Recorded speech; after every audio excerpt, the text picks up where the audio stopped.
Hi, how are you guys? Say what? Oh, somebody will come in. They'll be over there. Sure. Um, Doing good? How yeah, are you? good. I'm good. I'm good. So most of today we're going to be making those goblets that you see on that pedestal, especially the blue one. Uh, each year we have a annual fundraiser, and each year we design a decanter and a pair of matching goblets, and we sell them at the fundraiser to make money for the museum. It's a limited edition. We come up with a different design each year, and then we make 50 of them, and then we never make them again.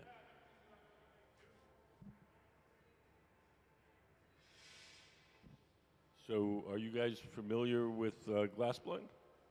Yeah, so a little bit. So, first of all, we're glazers. Our ancestors were Oh, glass blowers, cool. kings. But yeah, we're from Minnesota, Uh and huh. there's a glass blowing shop there where I did like a little workshop once and made like a paperweight, and that was a lot of fun. So, Okay, cool. So these the glass blowers that are working today, they are our Museum of Glass Hot Shop team. They each have at least 20 years experience making glass. have you like are you a glass blower yourself? Used to be. Used to be. What got you into glass blowing? Somebody told me it was fun, Fair enough. and they were right. How long does one of those goblets take? Oh, I'd say 25, 30 minutes. Yeah. So basically, you just keep expanding it, kind of thing. You start with it and just keep. Well, we make the bowls, the part you drink. Can we put up goblet anatomy for a second? So we make the bowls first. We put the bowls in this oven over here called the garage. They keep them warm. We'll usually make a couple of bowls in a row, and then we'll make a stem and a foot, and then we'll pull the bowl out and stick it on top. That's the usual process.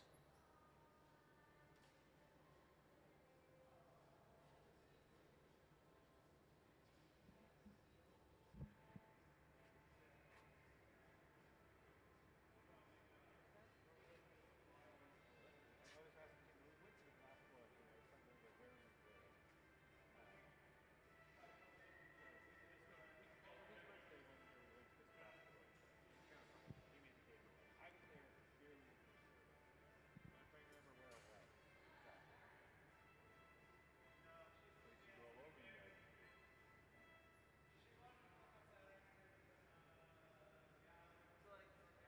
So how do you get so I mean you said someone said it was fun, but and where did you start? I was at an art school. I was going to art school, and they had glass blowing at that art school. Okay. So I took a class. I was really bad at it, but it kind of challenges you. It's kind of like golf. It's always a little bit too hard, no matter how good you get. Yeah. And so I said, damn it, I'm going to do this.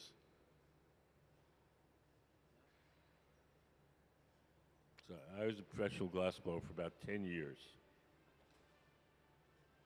Okay. So I'm not anywhere near as good as these guys, but I know enough to explain it. What's the? Is that just heated up? Yes, well, we have two ways of heating up the glass. Sometimes we heat it up in a big round oven. It's called the glory hole. Sometimes we heat it up with a torch. We heat it up with a torch. It allows us to focus the heat in a particular place. When we heat it up with a big round oven, it's a little more general. We need the heat just exactly where we want it. Then we use the torch. If you heat a finished glass, Hmm. could you remold? I mean, like, if you started heating that, could you change its shape again? Is glass in it? Yes, you could. We try not to do that. We do it sometimes. There's always a chance when you reheat something like that you could break it. But And what percentage of the time does it break? what percentage of the time does it break? Not very often. I mean, first of all, these are very experienced glassmakers, so not nearly as much as a beginner would. Um, and it also depends on whether we're making something that we already know how to make or we're making something completely new. Let's say we're making something completely new, maybe we'd lose 1 out of 5. If we're making something that we know real well, maybe 1 out of 100.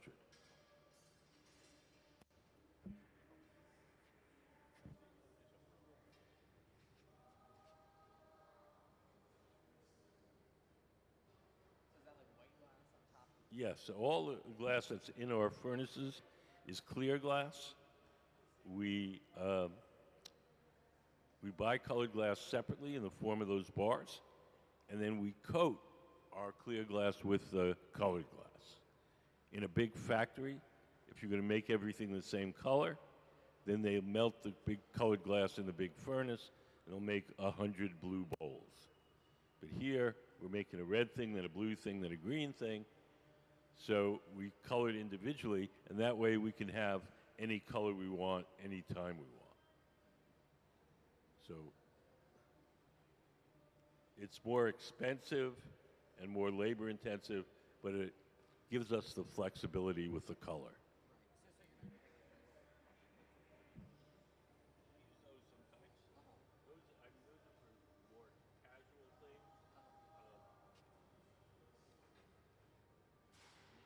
When we use the bars, we get a completely smooth, uniform color. The grit, the little crush bits, Yeah. that colors stuff quickly, but it's never really quite smooth. And then often when you go to a shop and you have a little try it session, that's adhesive. So that's what they.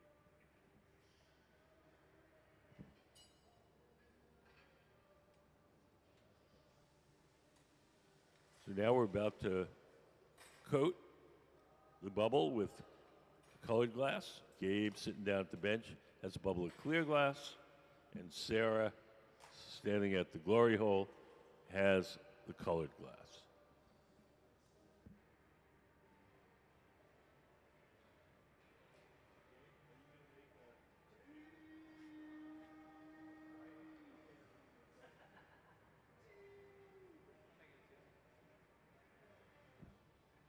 No, it's okay.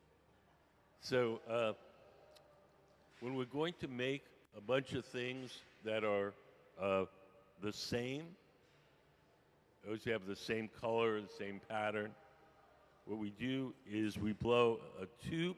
Can we put up the Supio picture? So you look up on the big screen, we buy a tube that either has the pattern or the color all the way through it, and we cut it up into little sections, and we use one section for each object. So we're making these goblets as an addition, 50 of them, and we want them to all look similar. So we'll make a tube with this kind of blue-green color, and then chop it up, and we'll use one for each goblet.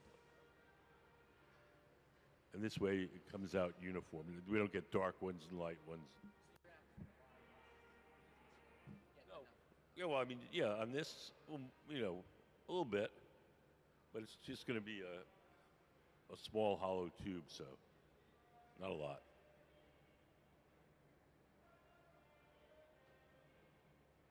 So is that just what's he doing right now? Is it Yeah, specifically he's shape or what's?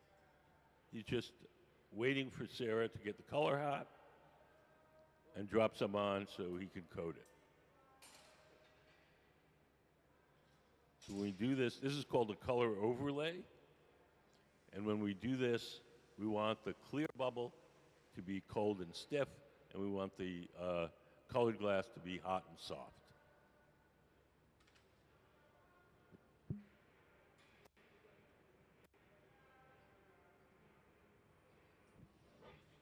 Hi, how are you guys?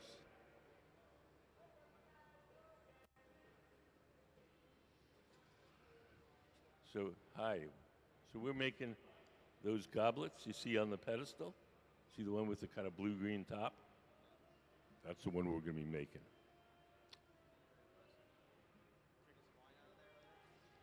Oh, no, they're not ready till tomorrow morning. Everything has to cool off overnight. If we just made them and put them on the table, they would cool too quickly and they would break. So we put them into one of these ovens and we cool them down very slowly overnight, and then they don't break.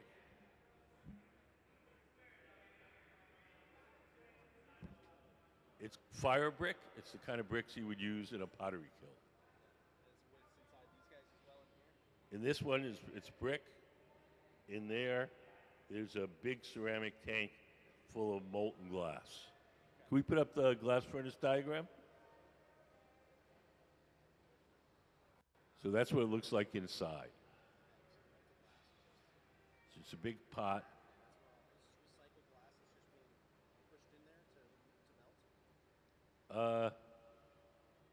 Sort of no. We make our glass, we get what's called batch, which is like a cake mix. It's got all the ingredients all proportioned. And then we throw it in there, cook it overnight, and in the morning it's all melts together and makes glass. That particular trough, we recycle our own waste from, and so that's what's in that trough. But in those tubes, that's the raw ingredients for glass. So each time we put new glass in plus some of our recycling. So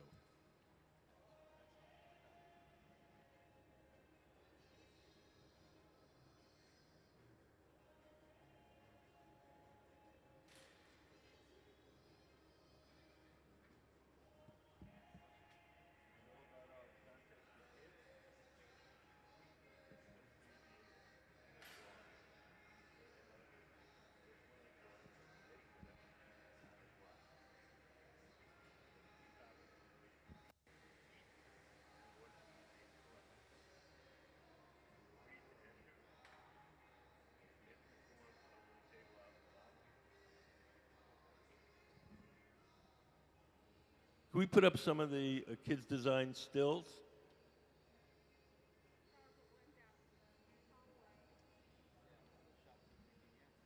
So if you look up on the big screen, we have a few examples. So these are all made from the kids' drawings. So far, the youngest kid we've made one for is 4 years old. You can't be older than 12. You're not 12 yet, are you? No.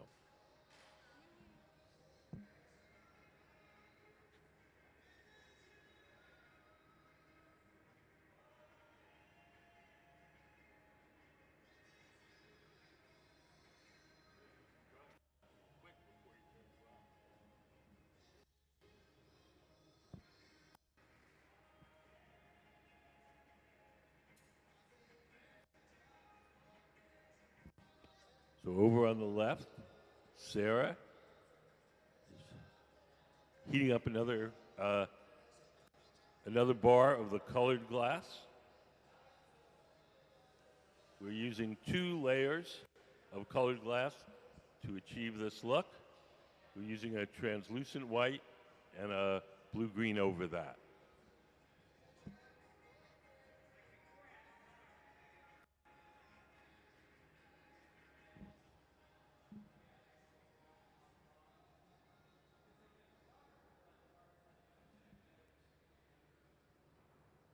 Hi, how are you guys? Good. Do you guys have any questions? Anything you want to know?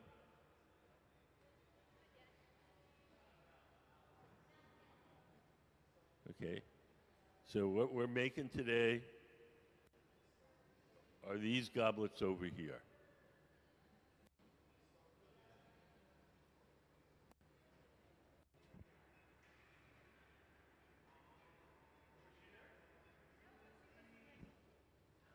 So Sarah in the black shirt and jean shorts is heating up our kind of blue-green colored glass.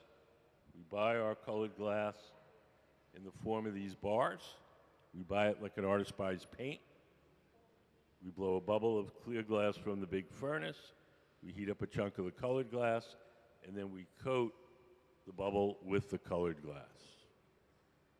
So you can see right there, up on the big screen, put a big blob of the colored glass on top, and then we're going to smear it until it entirely coats the original bubble.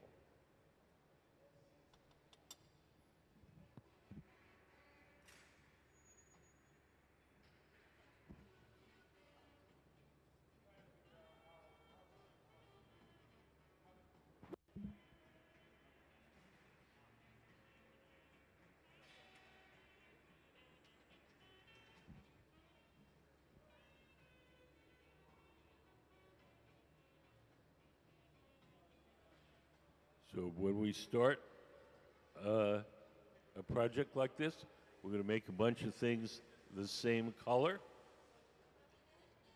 We blow a tube of glass. We put up the Supio diagram.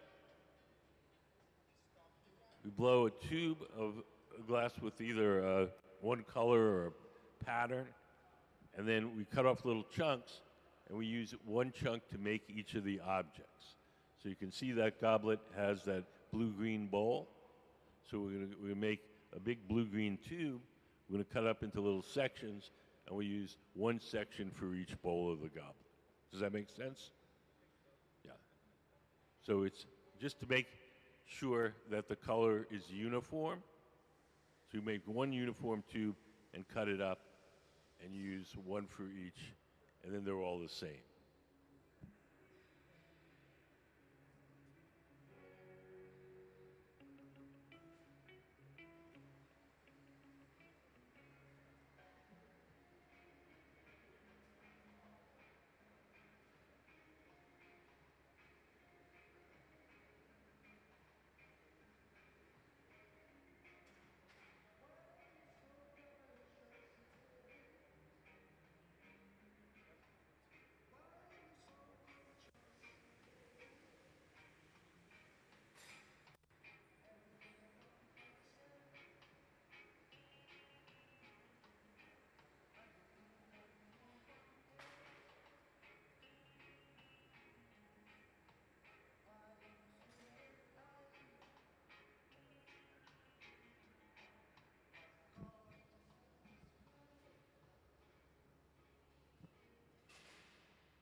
So it looks like Gabe found something in the bubble that he doesn't want.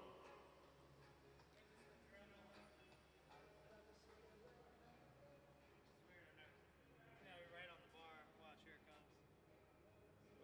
49. There you go.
So Gabe has dipped his bubble. Gabe is the man on the far left. He's dipped his bubble into our big tank of molten glass. He's coated his bubble with clear glass. The orange color that you're seeing is the glow from the heat.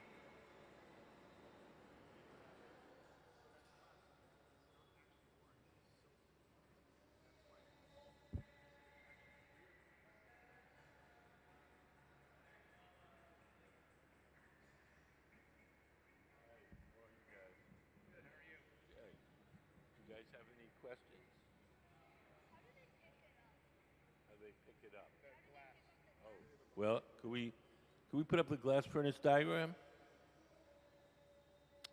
So right straight ahead, inside there, it looks like that drawing. So there's a big pot of melted glass. And then we take the steel pipes and we dip them in the melted glass and we twirl them around. It's like twirling in a jar of honey. So a little bit of glass sticks to the end of the pipe. Pipe is hollow, so when we blow, it blows up like a balloon.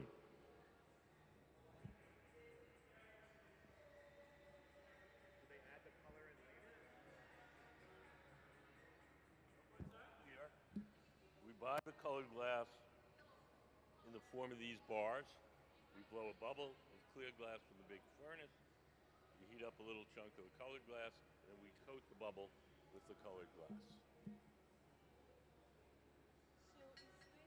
is there a refined raw material that you begin with, or We begin. any glass can go into the pot? We don't. We start with what's called batch, and it's all the raw ingredients to make the glass. It's like a cake mix. It's got all the ingredients, all proportioned. We just shovel it in the furnace, cook it overnight. In the morning, it's glass. We don't use quite the same glass as they use to make bottles.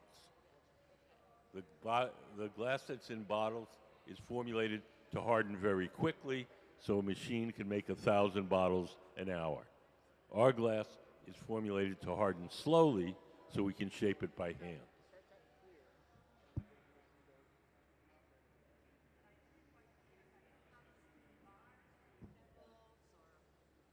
No, it comes in powder. It's all the raw ingredients. Think of a cake mix. It's a powder, with all the ingredients in it. You throw it in the furnace and we cook it. It all melts together and makes glass. So that's the beginning over there? In those, that's where we have the ingredients for the glass. In that vat? No, no, in the tubes.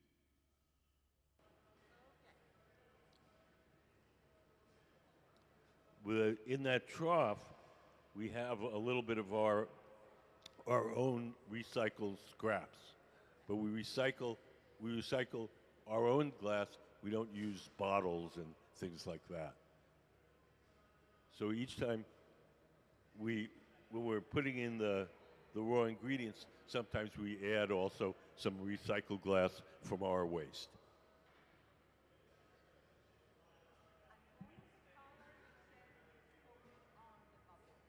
Here it is, yes. It's never mixed in. No, not here. In a big factory where you're going to make everything the same color, then they melt the colored glass in the big furnace and they make 1,000 blue bowls. Here, we're going to make a red thing, then a blue thing, then a green thing. So we coat each piece individually, and then we can have any color we want anytime we want. Our furnaces are always just clear glass.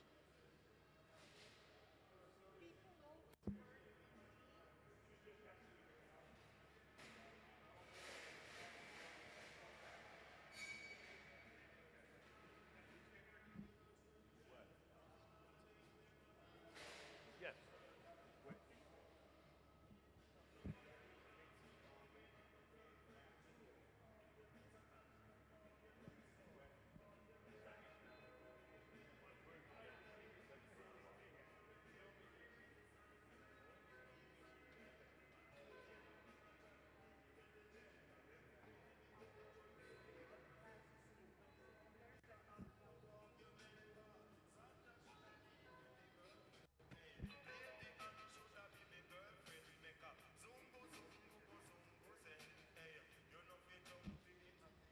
Gabe in the black hat on the far left.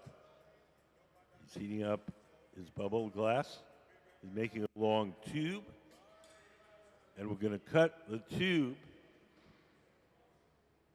into small sections like this. And we're going to use each one section for the bowl and one section for the foot. So instead of, if we were making something where they're all going to be the same color or pattern, we'll make a long tube with that color or pattern in it, cut it up, and we'll use one for each. These are called starts or supios.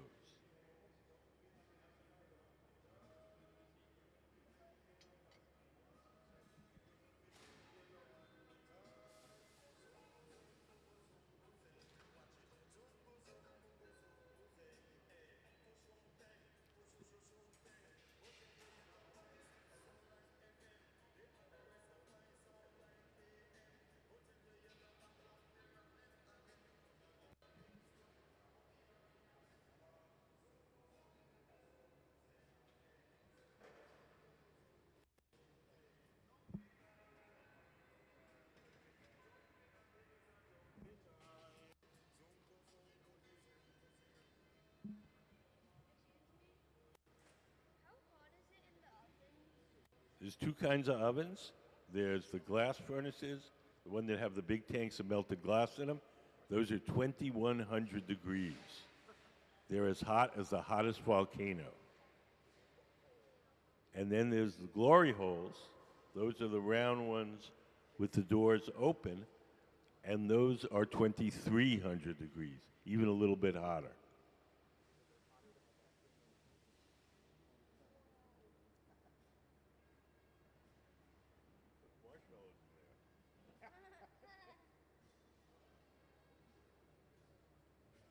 So now we have our long colored tube. We'll open the end up and we'll start sectioning it off to make these little tubes called supios or starts. And we'll use one of these to make the bowl of the goblet. We'll use a smaller one to make the foot of the goblet. So the goblets we're making are that blue-green one on the pedestal. Has anybody got any questions?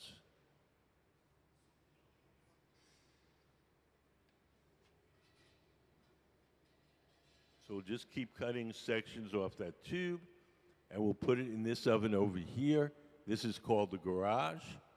We call it the garage because that's where we park stuff until we're ready to use it. The garage operates at half the temperature of the furnaces. It's hot enough to keep the glass from breaking, but it's not hot enough to make it soft. So whatever goes in the garage stays warm, holds its shape, and when we're ready to use it, we'll heat it up a little extra and stick it on.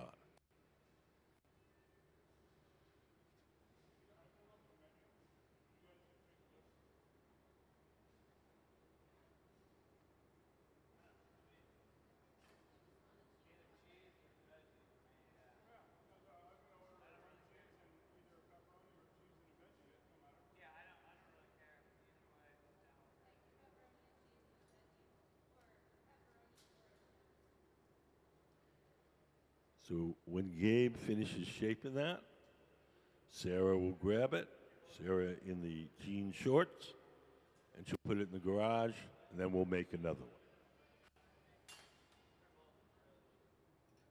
So is this always a two-person job, or like could one person do this? We almost always work in teams. It's physically possible to make stuff by yourself, but it's very limiting. Working in glass by yourself, I would compare it to the one-man band where the guy's got the drum on his stomach and the cymbals on his head.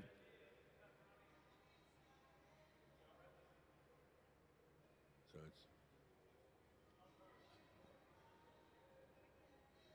glass blowing is a team sport, generally.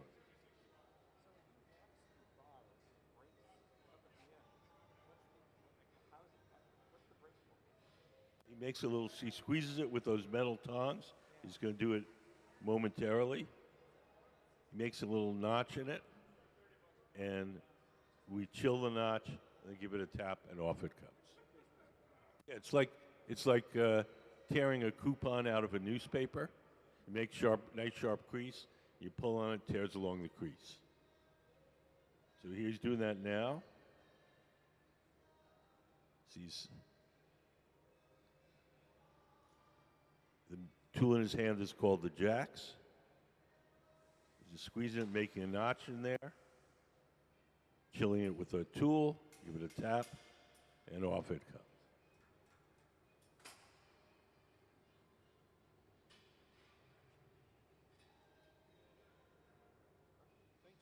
Sure. Hi, how are you guys? Good. Do you guys have any questions? What? We're making these goblets that you see on the pedestal, the blue-green one. So this is the first step. So we're going to make a long blue-green tube, and then we cut it up into little sections, and we use one section for each bowl and another section for each foot. This is the preparation. It's not the final object.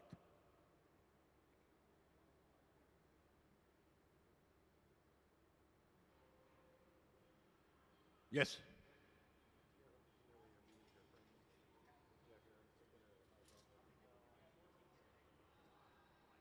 Oh, I don't know, 8 or 10, but we usually don't. This is more for demonstration purposes. It gets, as far as, it gets too confusing for the visitors if there's, 10 people running around. Yeah. I mean, if this was a factory, we'd want to max it out, but this is not a factory.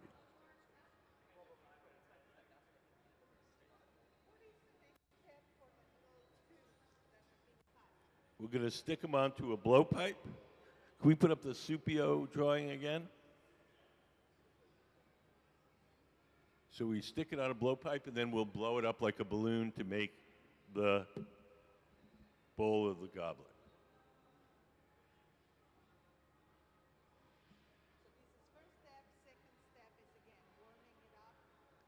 Yes, yeah. I mean, we only do this when we're making a bunch of things that are the same. We would just make the object, straight ahead if it was just one.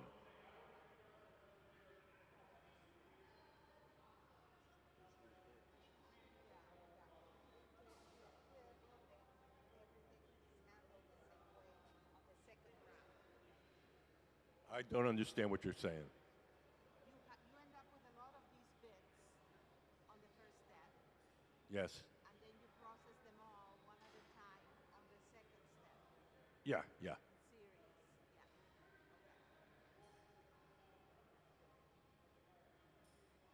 And the final product is the blue goblet. Yes. Very nice. And you cement the top and the base with We put it on hot with molten glass. We don't use any glue.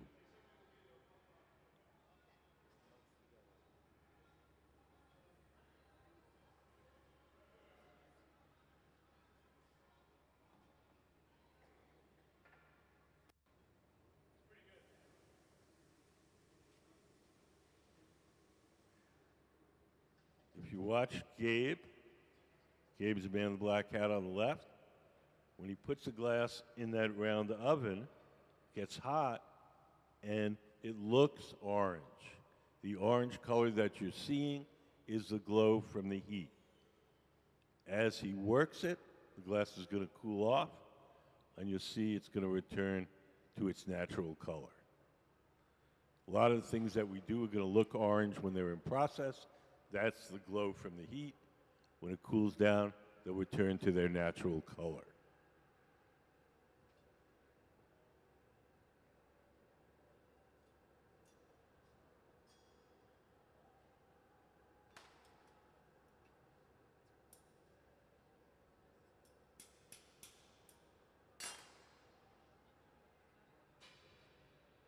Does anybody have any questions?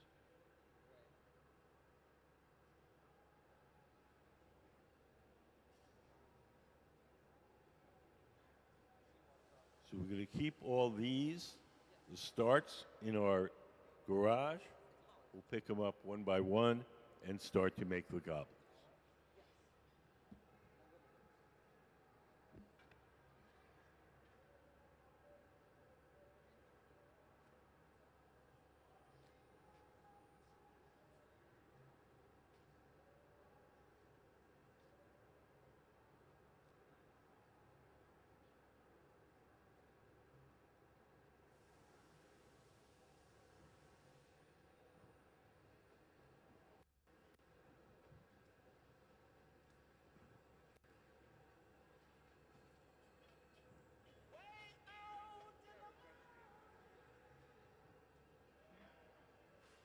Coming around.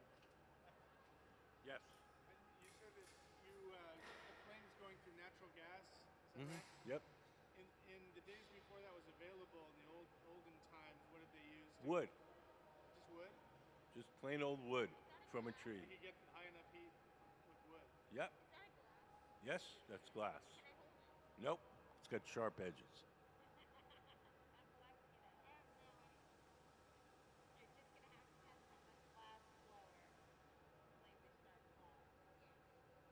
If you get cut, I get fired. When you get fired around here.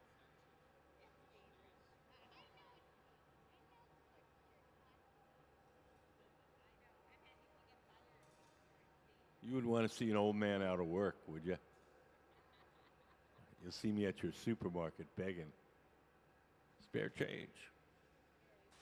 So I assume the shape of the funnel, the reason it tilts, is that so that you can channel the heat up a certain way? Or? Oh no, the reason why the cone tilts is so it gives us a bigger floor area. Because it's when you tilt the cone, the floor is a big ellipse. So that gives us extra space for the seating.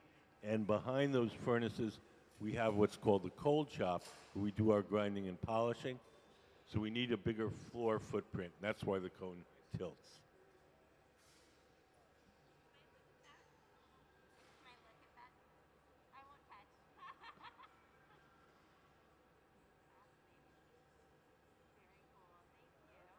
You can touch it, yeah, but I'm not going to hand it to you.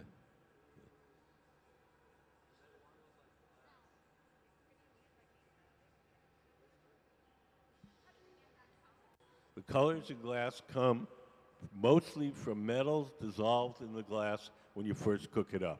Cobalt makes it blue, chromium makes it green, a little bit of gold makes it red. Yes. What about pink? Pinks are gold mostly, little bits of gold.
So over on the left, Ben has picked up one of these, stuck it on his pipe, and now we're going to use it to make the bowl of the goblet.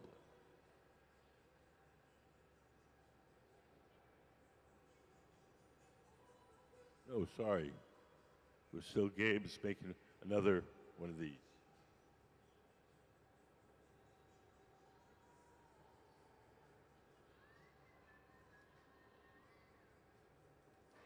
Looks like this will be the last one. You can, no, you can't hold it. It's got sharp edges.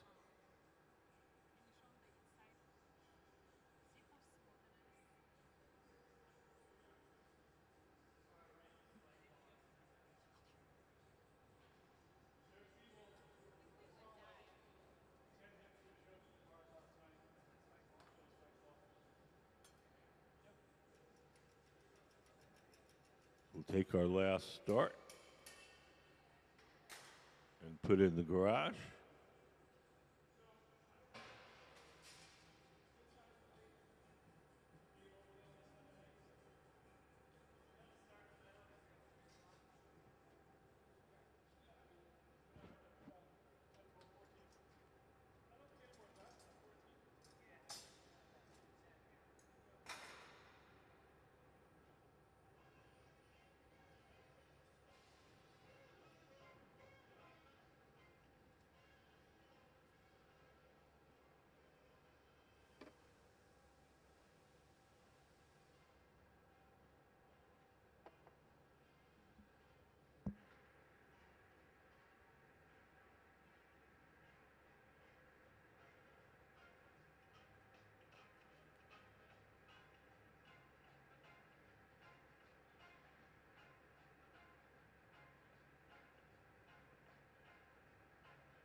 So Gabe in the black hat on the left, gray shorts, is picking up one of our starts from inside the garage.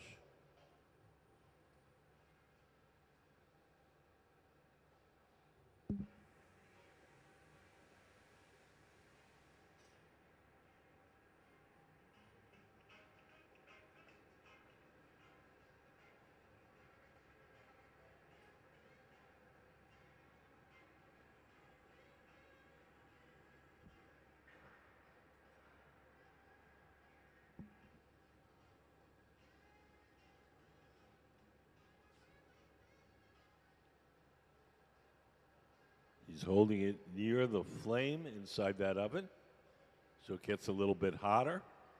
So when we pull it out into the cold air, it's not shocked and it doesn't crack.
I've just been informed of a little change of plans here.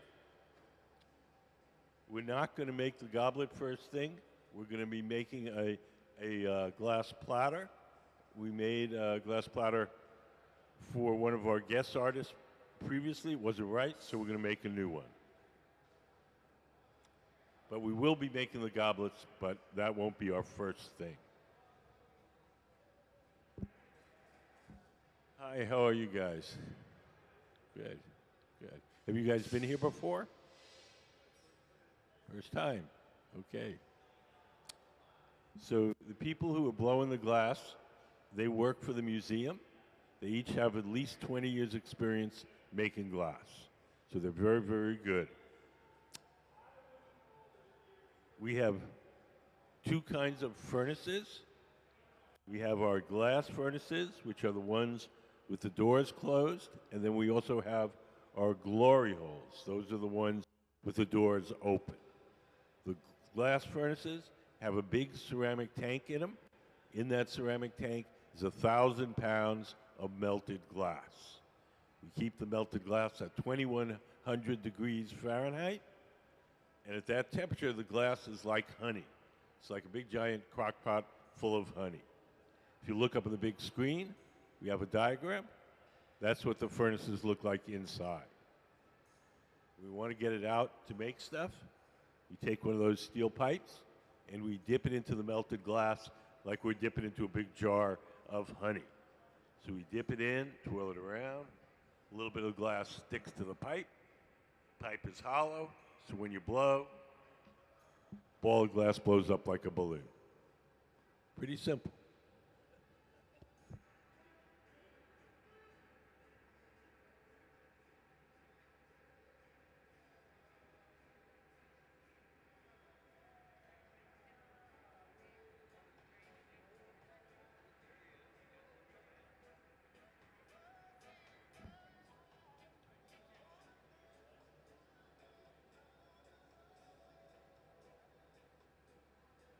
So we've changed plans, changed directions here. We're going to make this platter first before we make the goblets.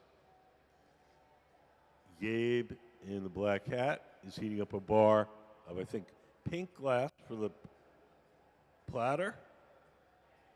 Sarah is going to blow a bubble of clear glass, and we're going to coat it with the pink glass. All glass, when it's really hot, looks orange. The orange color you're seeing is the glow from the heat.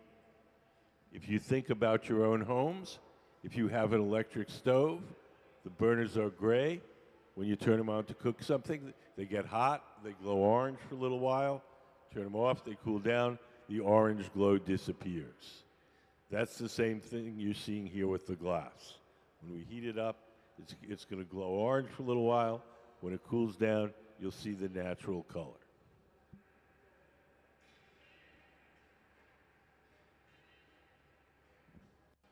Sarah has dipped her pipe into the big tank of molten glass. The glass that she's working with is clear glass. It has no color.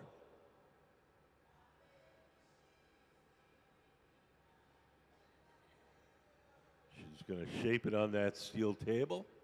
Then she's going to blow one tiny little puff of air into the tube, close it up with her thumb, and the heat and pressure will expand the air and blow out the first bubble. So keep your eye on Sarah. Here's the puff, and now watch the glass on the end of her pipe, and magically a little bubble pops out the end. That's how we start almost every hollow object that we make. Whether we're making a wine glass, a lampshade, or a sculpture of a monkey. It all starts out with that one little puff.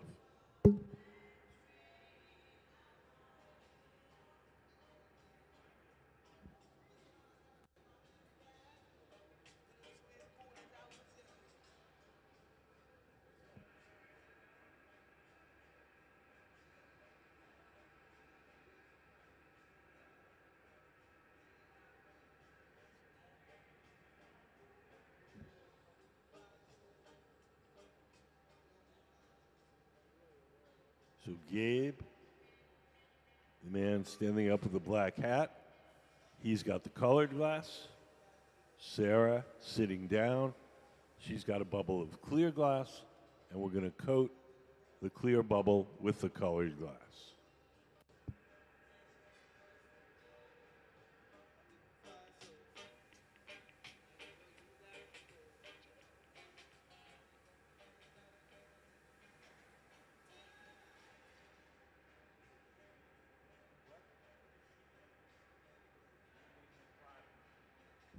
A platter. Yeah. Right now, we're just coating that clear with the colored glass. We haven't started, even begun to make this shape. This is just the very start.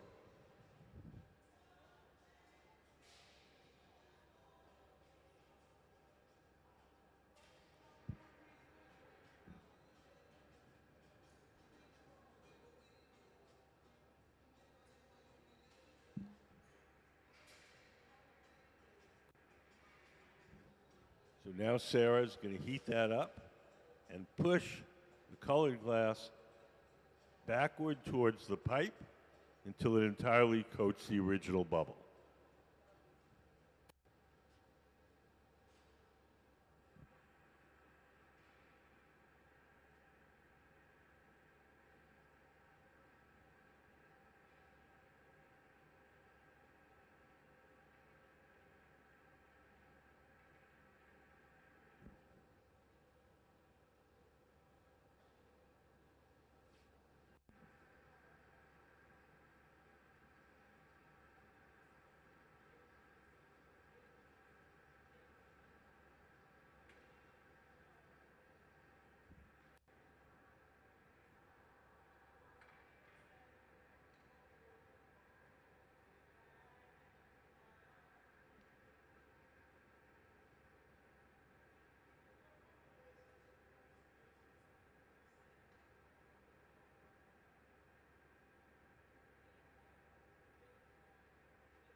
Can we put up the color overlay diagram?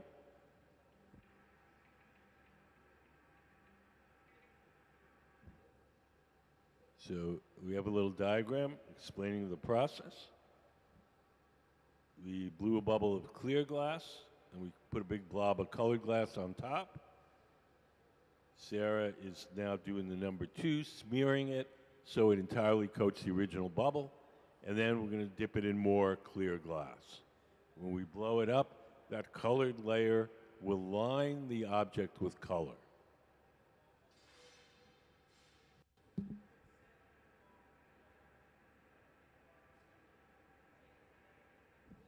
Does anybody have any questions?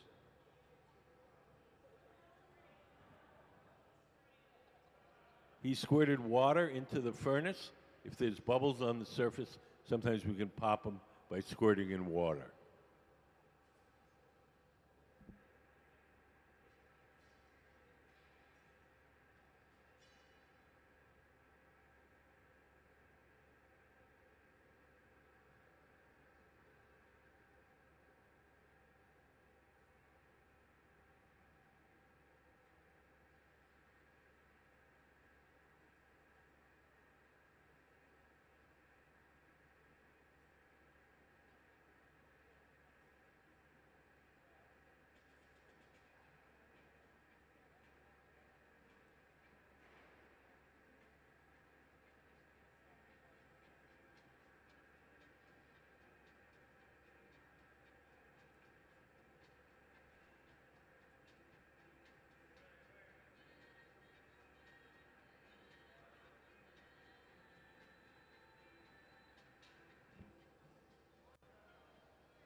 Sarah is letting her bubble cool and stiffen, and we're going to dip it back into our big tank of melted glass.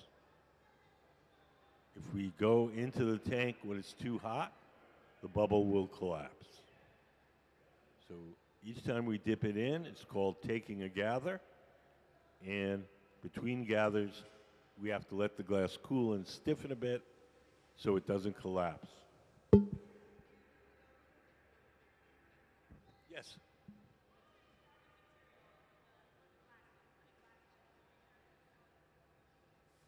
We start with what's called batch, B-A-T-C-H, and it's all the ingredients that go in the glass to make it chemically. So the batch contains sand, soda ash, and lime. Sand is the bulk of it. The soda ash is sodium carbonate that lowers the melting temperature of the sand, and the lime is calcium carbonate, and that stabilizes the mixture chemically. We toss it in the furnace, cook it overnight at 2400 degrees. All those melt together and make glass.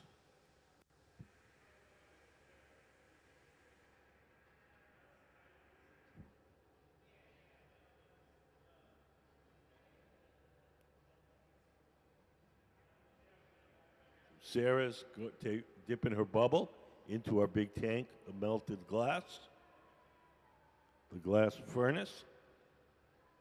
She twirls it around. The glass sticks to the surface.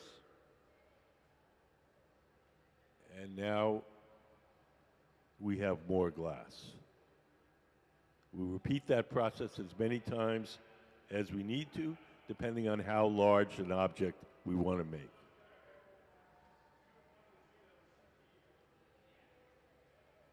Sarah's shaping the glass with a tool called the block. It's made out of wood. It's stored in a bucket of water. As long as the wood is wet, the tool doesn't burn too much, and it doesn't leave any marks as she shapes the glass.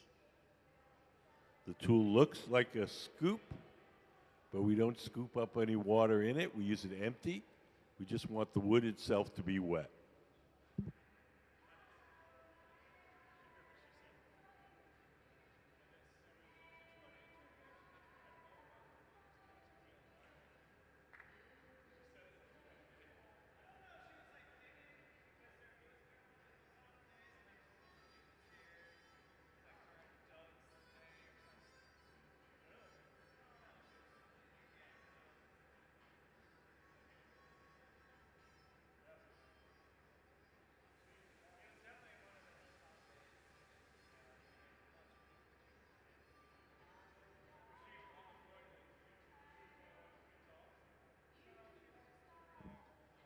So right now that bubble is hollow, but it's also fairly thick.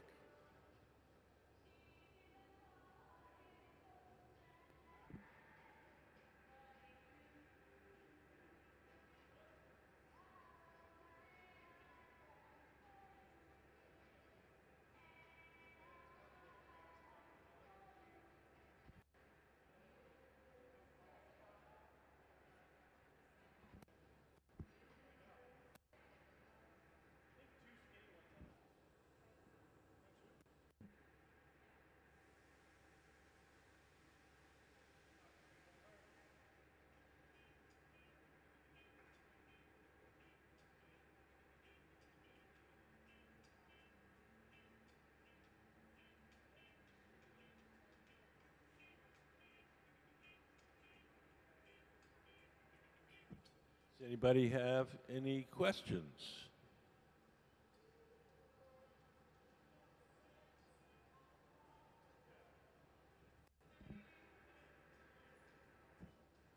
So we do a lot of different things here at the museum.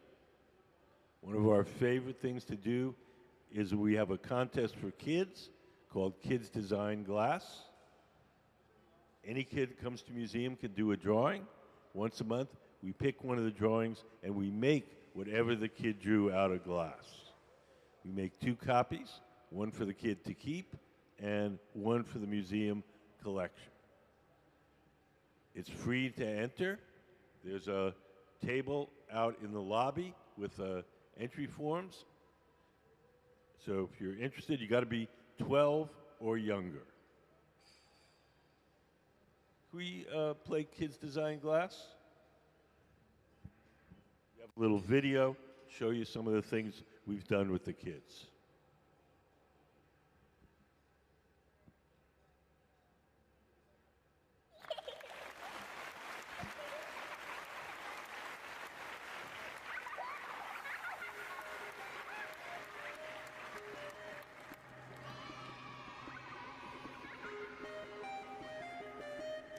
It's a baby monster.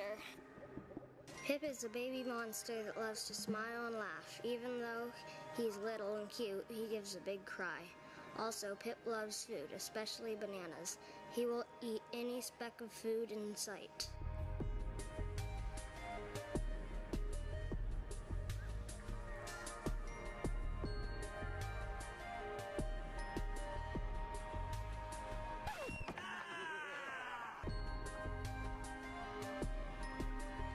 Oh, it's amazing. Totally amazing. And especially if the pieces of art go traveling around, other kids will see, oh my gosh, I could do that too.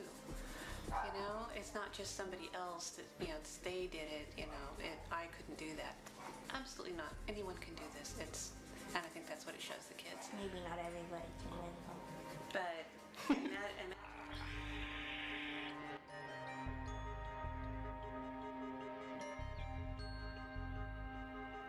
I think it's going to stand up there with one of the coolest things that a museum has ever done. What is it? A cucumber all dressed up for a night on the town? That's pretty ridiculously funny. The funnest part about this project is how fresh the ideas are coming from the kids who they have no idea of glass blowing techniques. They don't care. Nobody saw this coming. We'd make one piece and it was given to the family. And then we realized, well, wait a second, there's something more here. We started to get more drawings, more interesting drawings, and it really kind of snowballed a little bit. Bacon Boy was special.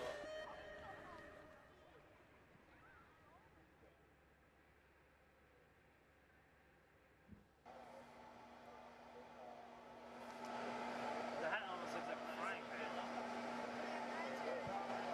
Maybe he's wearing for it.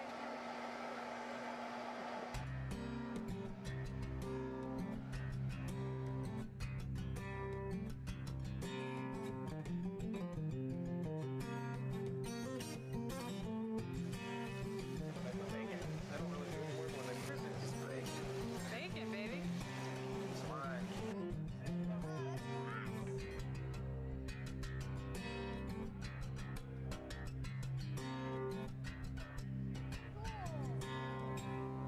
All I see. How's that for his arm? Fingers? Yeah. Yeah.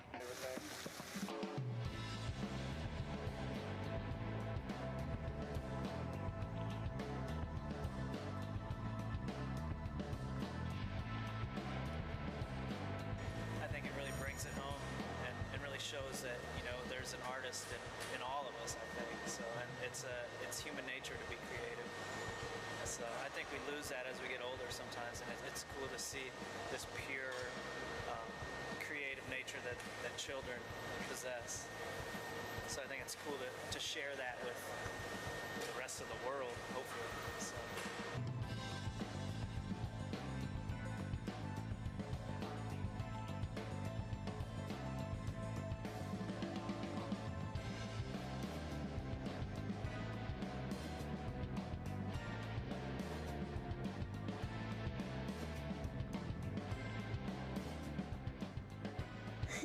Thank you for supporting Kids Design Glass.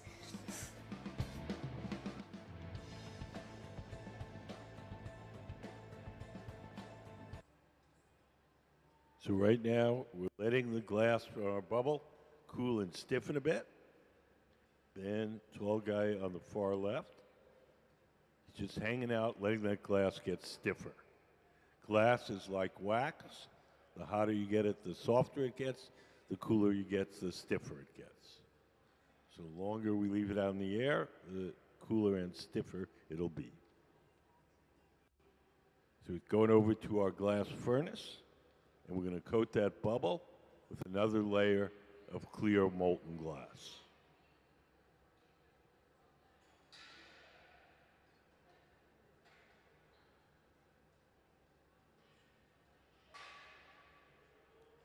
He's going to let some of the excess glass drip off into that can. We'll save that glass, and that'll eventually go back in the furnace. So now we have all the glass we need to make the platter. We've lined it with a pink colored glass, and now we're going to start to blow it up to its full size and shape.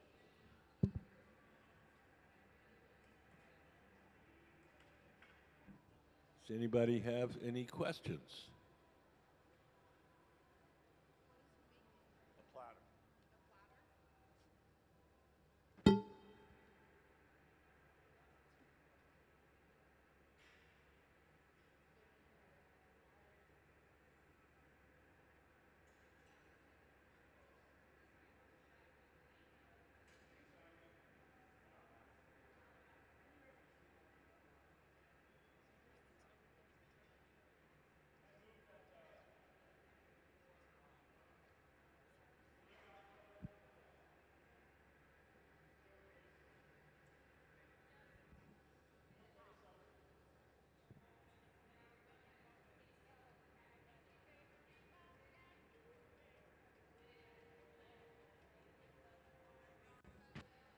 So now Ben is heating up the glass in an oven called the Glory Hole.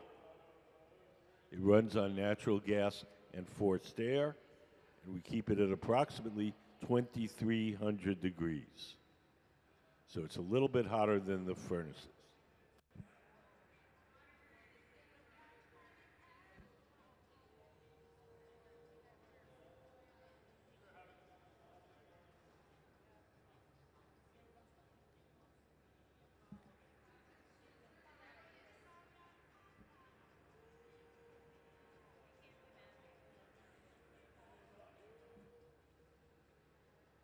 So at the bench, Ben is shaping the glass with that pad of graphite cloth.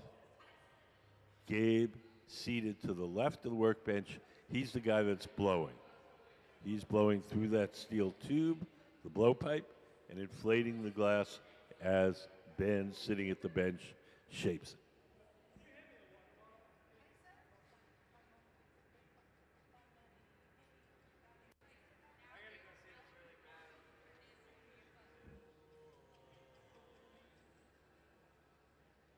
Do you guys have any questions?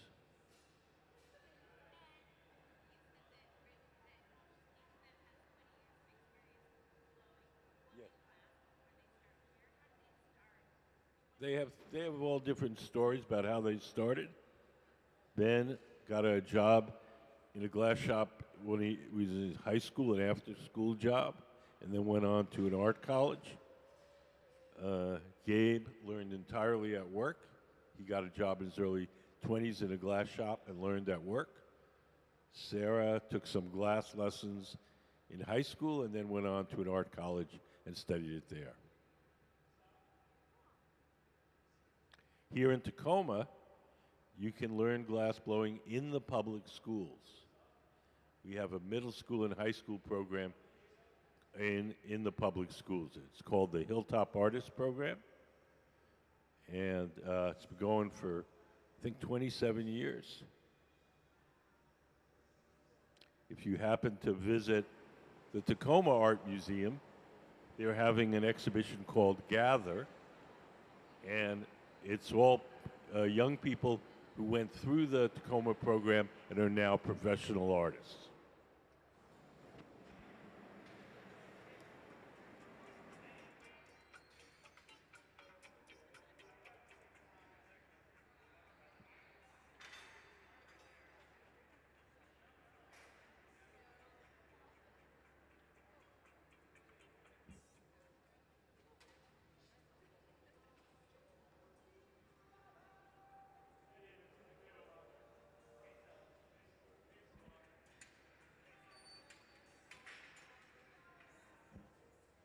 So Ben is squeezing the glass using a tool called the jacks, making a sharp crease in it. That crease is the place where we'll be able to break the glass away from the metal pipe once we're done shaping it. The tool is called the jacks, and making that crease is called jacking it down.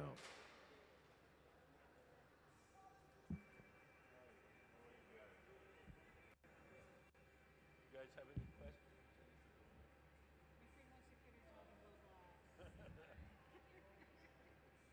Careful, it's addictive. Do you have a dough powder? No, we don't have a tool at all.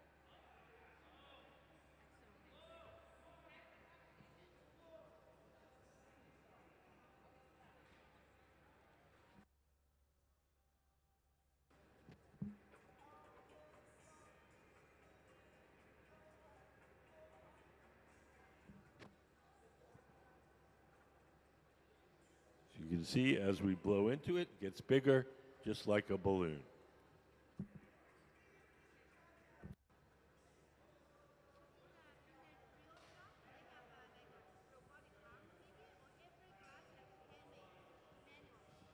Oh, are the glasses? The glasses in in a store are made by machines. We're making it by hand the old-fashioned way. Yeah.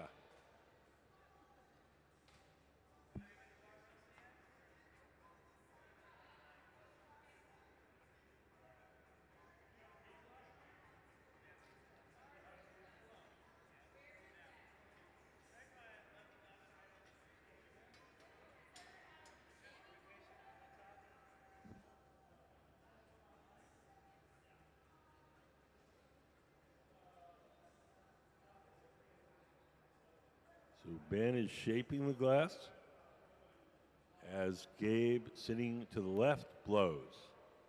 So we're inflating it, we're making it bigger, and we're shaping it.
We're making an oval platter. So we're, instead of keeping it round and bulbous, he's given it a squeeze with those pads, those cork pads.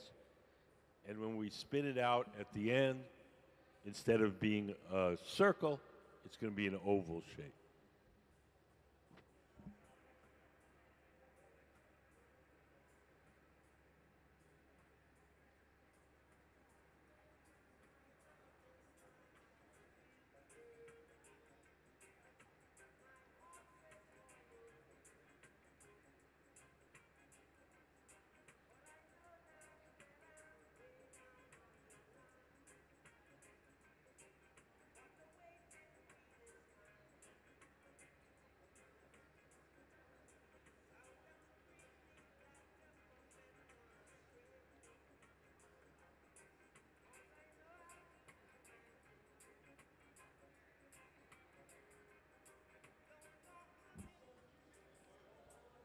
As he spins it,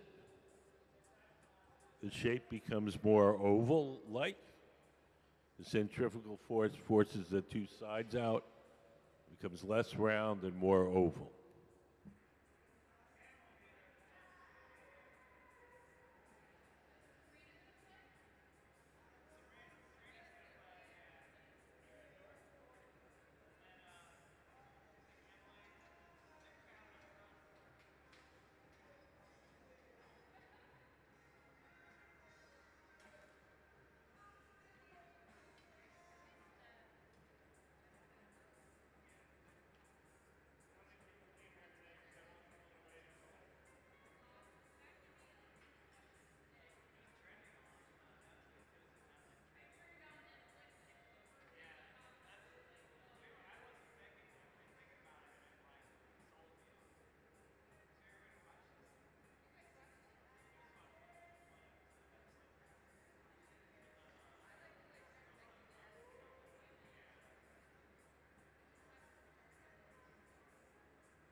Does anybody have any questions? Yes, sir. Was a glass on the bridge made here? No, that was made at Dale Chihuly Studios in Seattle. Yes. No, it's going to be kind of I was trying to think it's going to be kind of a fleshy pink. Trying to think what it would be. It's a pink, but it's sort of a little bit on the lavender side. What you're seeing now is the combination of the color of the glass itself plus the orange glow of the heat. The orange glow is going to disappear.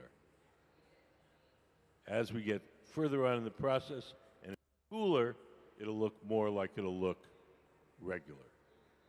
But even when we put it away, it still won't look quite the shade that it's going to be when it's cool.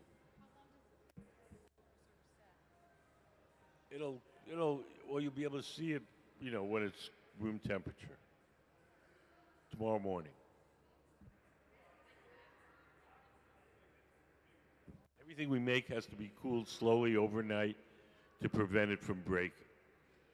So when we finish this, we'll put it in one of these ovens, and it won't be ready till tomorrow morning.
So we're going to make a solid foot for this platter.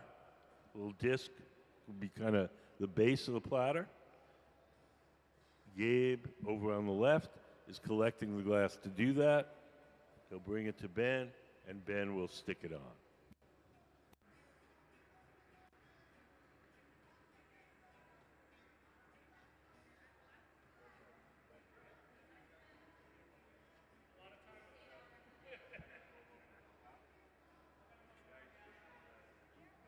Looking at a computer, and he can see the view from each camera. He can switch. It's like an NFL game.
Over on the left, Gabe is shaping up the glass for the foot.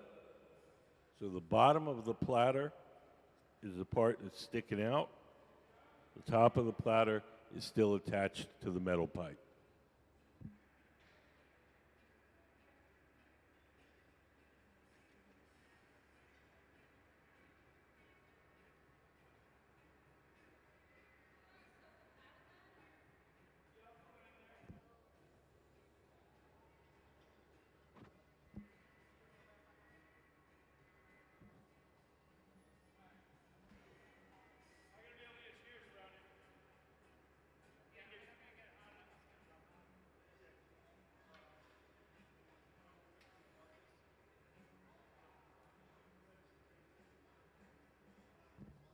Gabe is getting his glass extra hot and soft. Ben is going to scratch a little circle in the middle so you can see where the center is.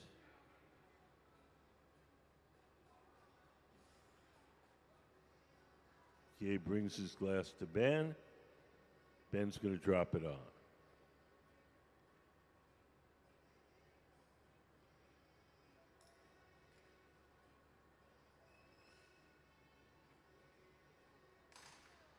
So now Ben's going to shape that up with a graphite paddle, or with a steel paddle. With a steel paddle. Gabe is shielding Ben's arm from the heat.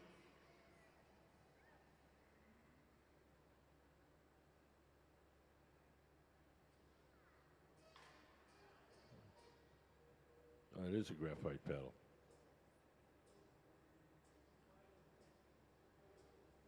So we'll shape up the foot.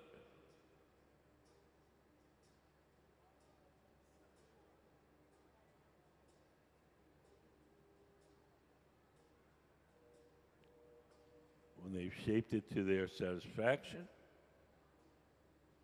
then we're going to do the next part, which is transferring the glass from the rod it's on now, the blowpipe, to a second steel rod called the punty. The second steel rod will hold the glass from the bottom and will allow us to shape the top.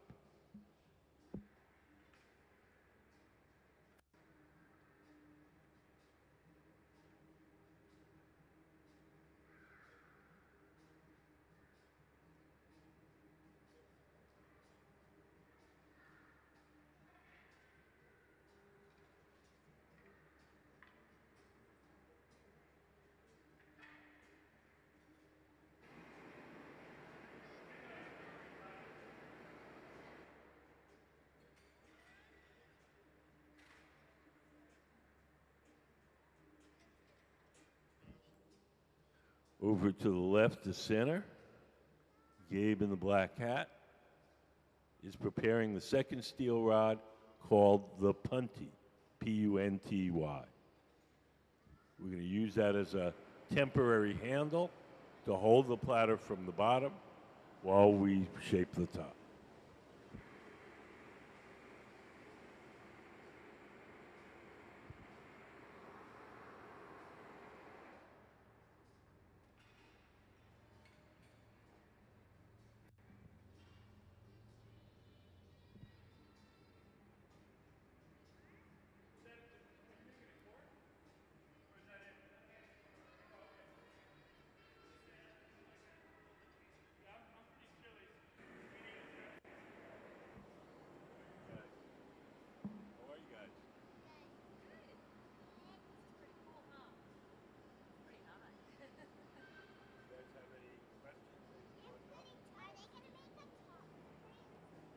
It's going to be a platter, flat plate. Big flat plates. Yeah, we're going to spin it out.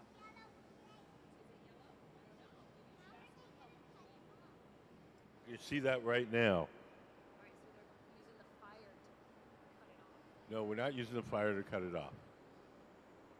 We're going to stick that rod that Gabe has on the bottom, and then we're going to drip water on the glass where we want it to break. And then we hit the pipe, and off it'll come.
So here comes Gabe with the punty.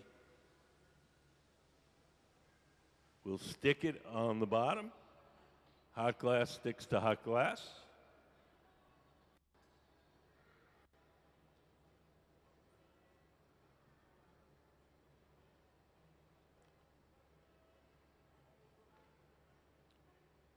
When they feel that bond is strong enough to hold the weight, we'll break the glass away from the original pipe.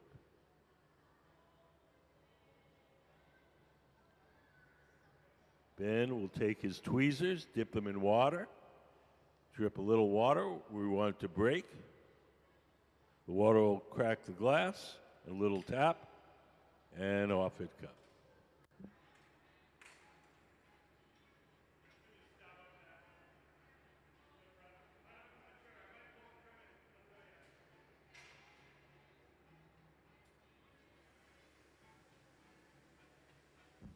Does anybody have any questions?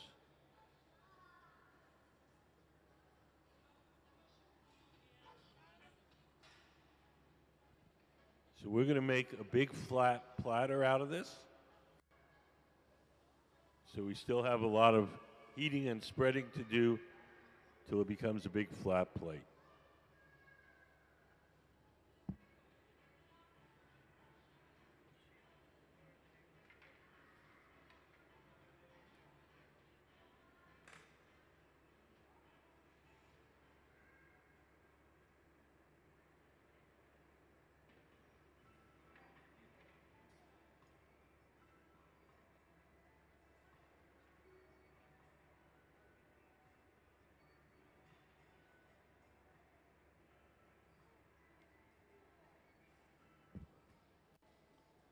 Hi, how are you guys?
Guys are super good glass.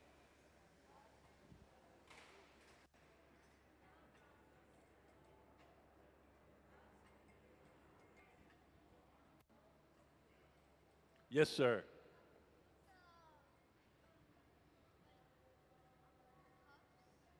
What are the, yeah. How do we make them super thin?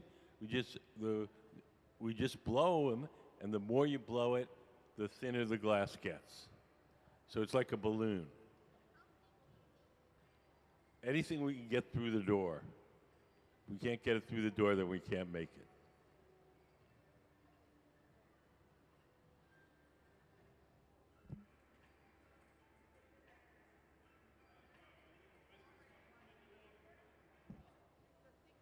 We can make it whatever thickness we want. No. If we want to make them thick, we make them thick. If we want to make them thin, we make them thin. We're just making stuff for, artistic and craft purposes. We're not making anything for like science or industry where we need to measure.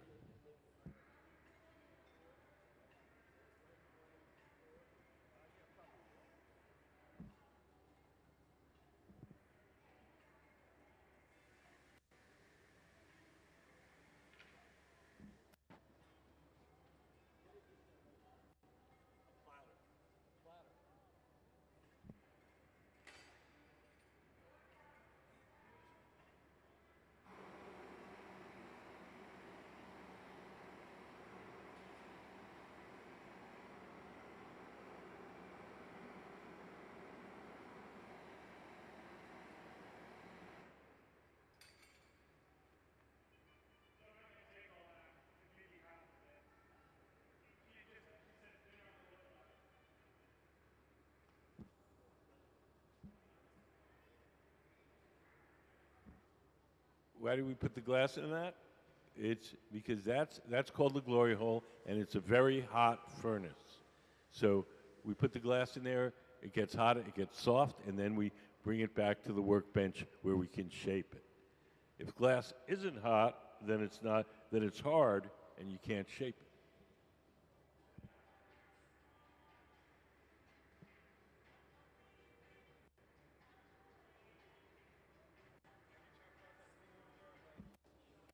So in order to make this thing flat, we're going to coax it out. We're going to widen that opening little by little, coax it till it's almost there, and then we're going to spin it. And the last edge will go out. We'll have a nice big oval serving platter.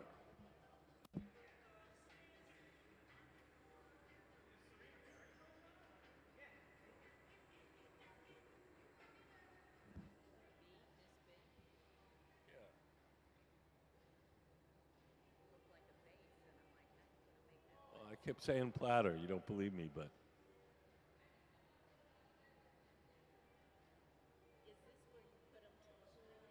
Yep, this is one of the places. Yep. Yeah, this is we have a night class, so this is the amateur.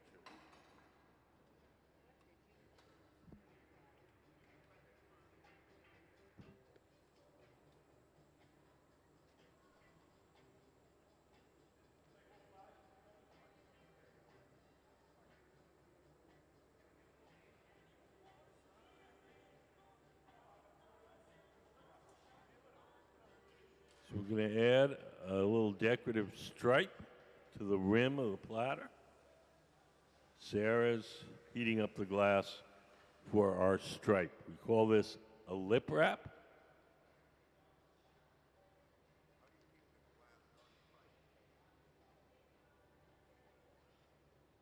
I don't know.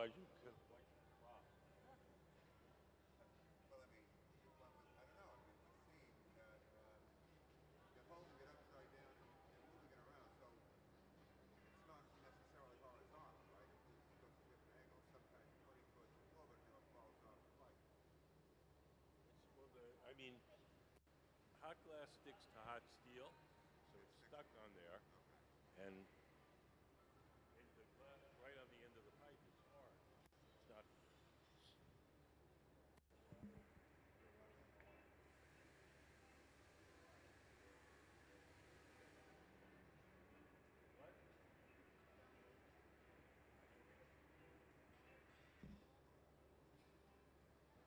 So Sarah's going to come over with our stripe.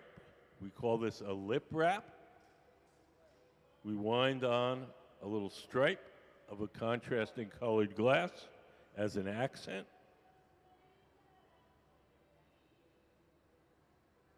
And this is a traditional Venetian style decoration. Starting in 1978, a number of Venetian masters came to the Northwest and began teaching the young Americans. And since that time, we work pretty much in the Venetian style.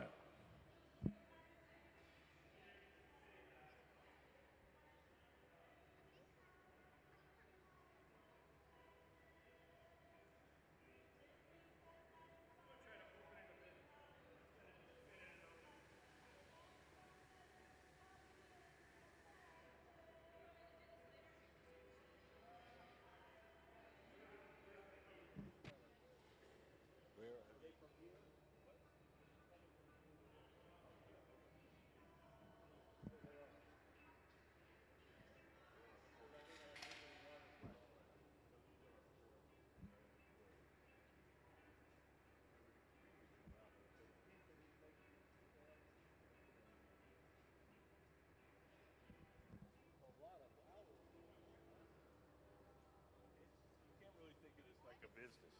If this was a business, it would be a terrible business. Right. Pretty labor intensive.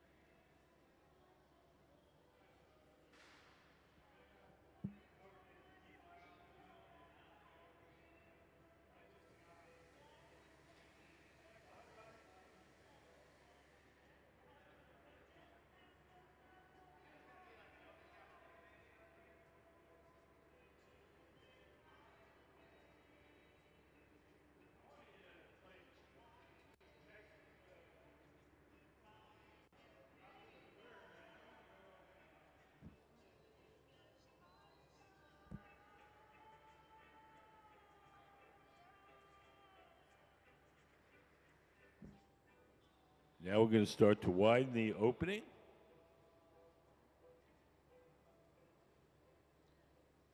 If you look at the lip wrap, the little stripe, it's no longer that bright orange the way we applied it.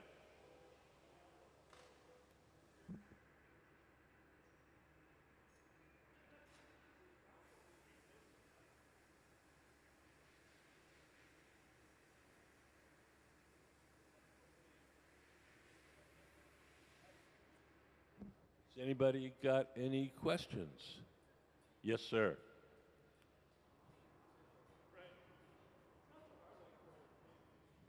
The platter, it's probably about an hour.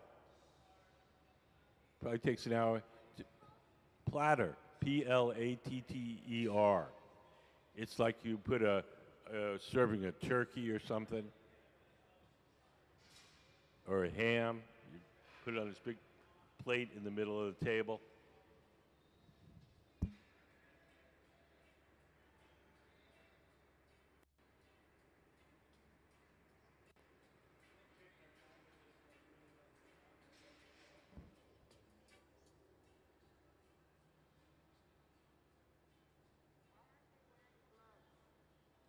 They only put on gloves when they become uncomfortable.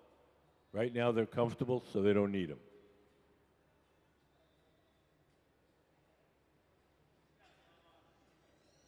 Oh, he's got a glove on. Gabe's got a glove on there.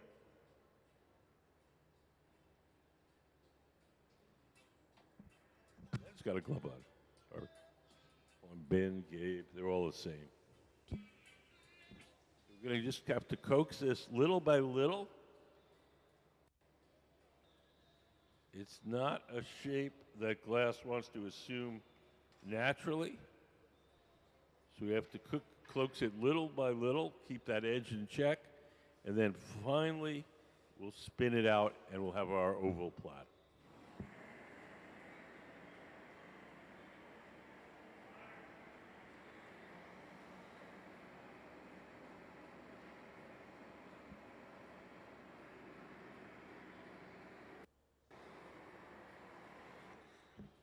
The torches allow us to focus the heat in a particular place. When we put it in the round ovens, the glory holes, kind of heats it up more generally. When we use the torch, we can focus the heat just exactly where we want.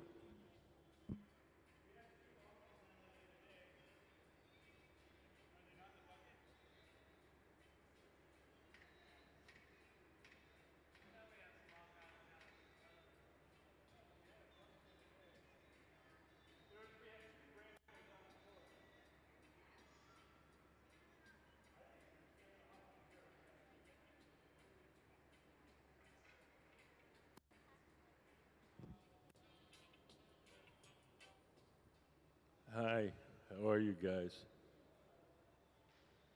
Do you guys have any questions?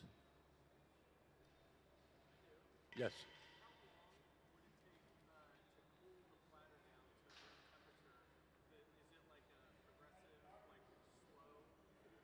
Yes, how long does it take to cool it down? If we just put it on the table and left it on its own, it would be cool in like 20 minutes, but it would shatter. If we want to keep it, we put it in one of these big ovens and we cool it down slowly overnight. And that prevents it from breaking. The slow cooling process is called annealing.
came in and she wanted a platter for one of her displays. Oh, I don't remember.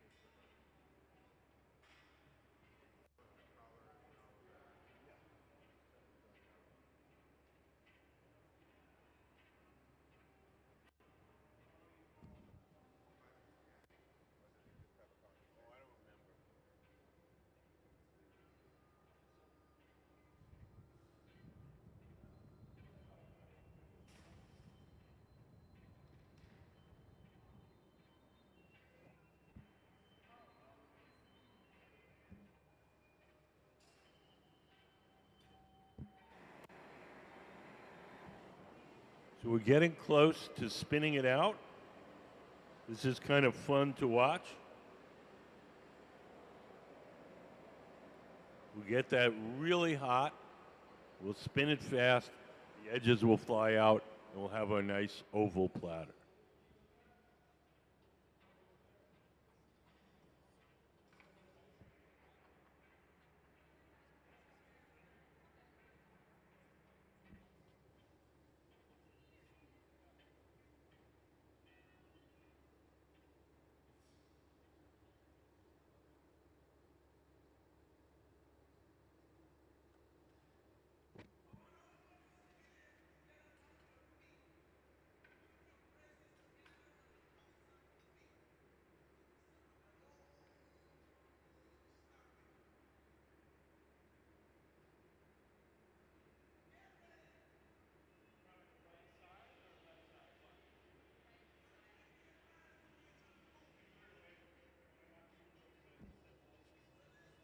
So Gabe's getting that thing really hot.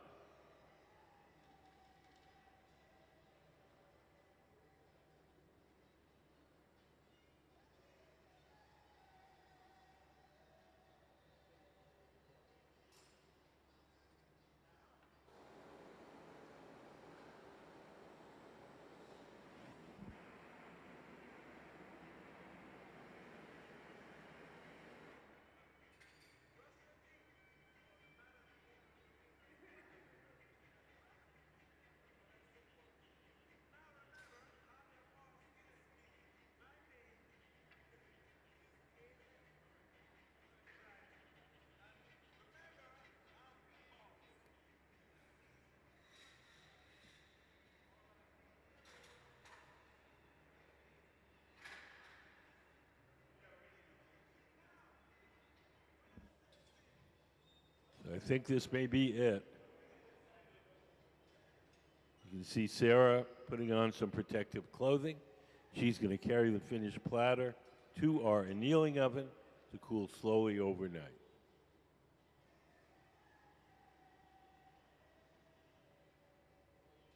We're opening the doors of the glory hole wide so we don't smack into them. You're going to open that up with centrifugal force from spinning the pipe.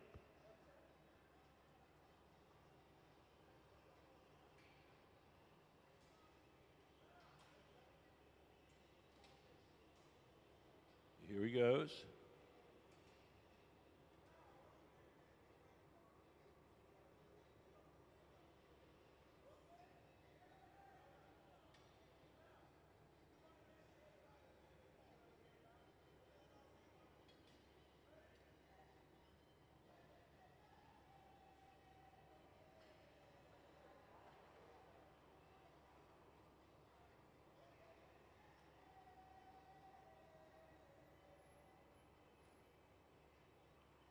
We'll flatten it a little bit with the paddles and maybe give it a slight dish.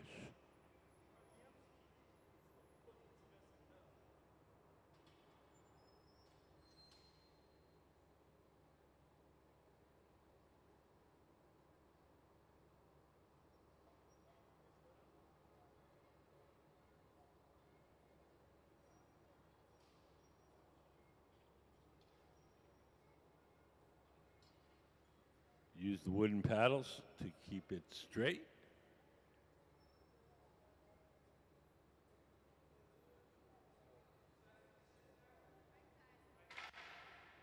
Sarah is all suited up. Those big yellow gloves that she has are Kevlar gloves. When she grabs that platter, it'll be about 1,000 degrees. At that temperature, the glass will be hard, and we'll put it in our annealing oven where it'll be cooled slowly overnight. Each day we heat up our annealing oven to 890 degrees. We place all the objects we make during the day in there, and then at night we cool it down slowly.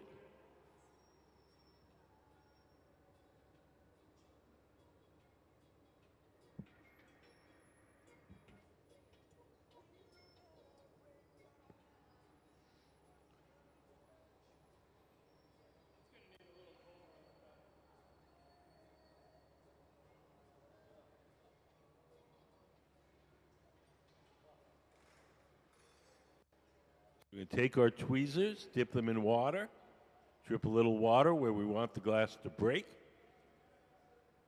We'll drip it on the joint between the metal rod and the platter. Give it a little tap. Off it comes. We'll melt the little spot where we broke it off so it's not sharp. And into our annealing oven to cool slowly overnight. So let's have a big hand for the Museum of Glass Hot Shop team, Gabe Feenan, Sarah Gilbert, and Ben Cobb.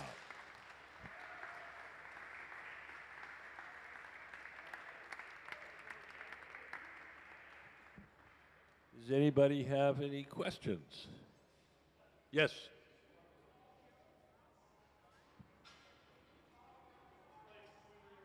Do we keep the ovens hot all the time? We have two kinds of ovens. We have the glass furnaces that have the melted glass in them. They're on 24/7. And then we have the glory holes, the round ones. Those are only on during the working day. Take care. Natural gas. The torches are propane. The furnaces are natural gas.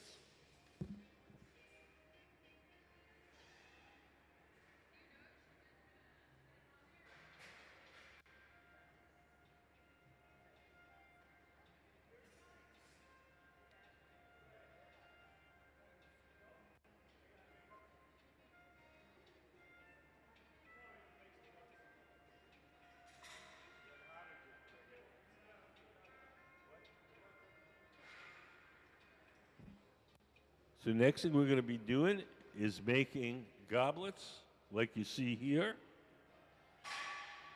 Each year we design a decanter and 2 matching goblets, and we sell them at our annual fundraiser. We make a limited edition of 50 goblets and 35 decanters, and then we'll never make that design again. Can we put up the red hot slide? So our annual fundraiser is September 24th. It's a fancy dinner and art auction. And all the proceeds go to support the museum.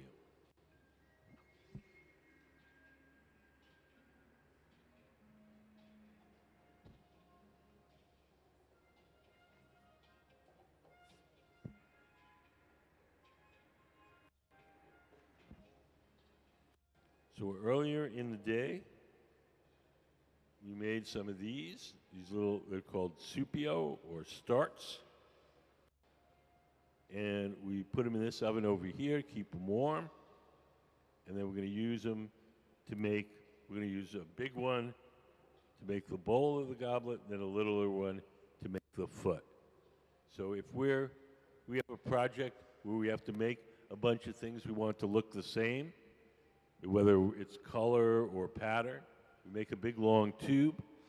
Can we put up a supio drawing? So we make a big long tube that has the color or the pattern in it. We cut off little sections, and then we use one section to make each object, and they'll all have the same pattern or color. So we're going to make 6 matching glasses. You know, we make 6 little of these, and then we make 1 glass out of each of these.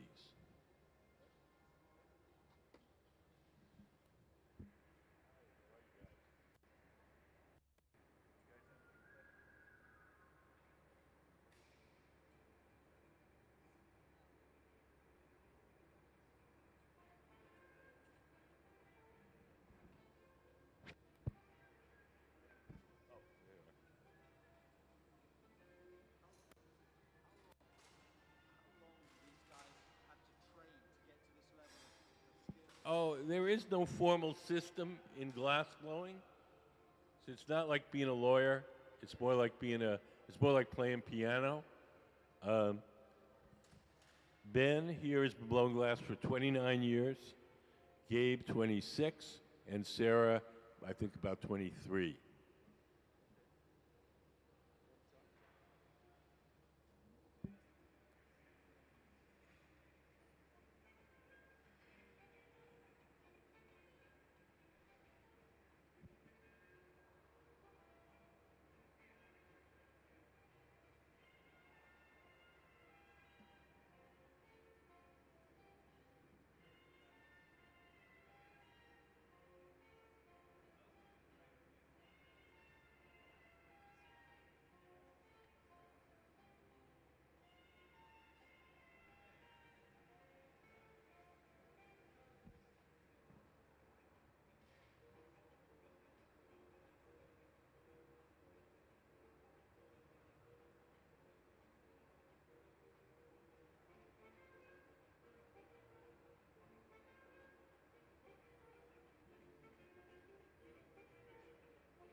Over to the right, you'll see Nick, our technician.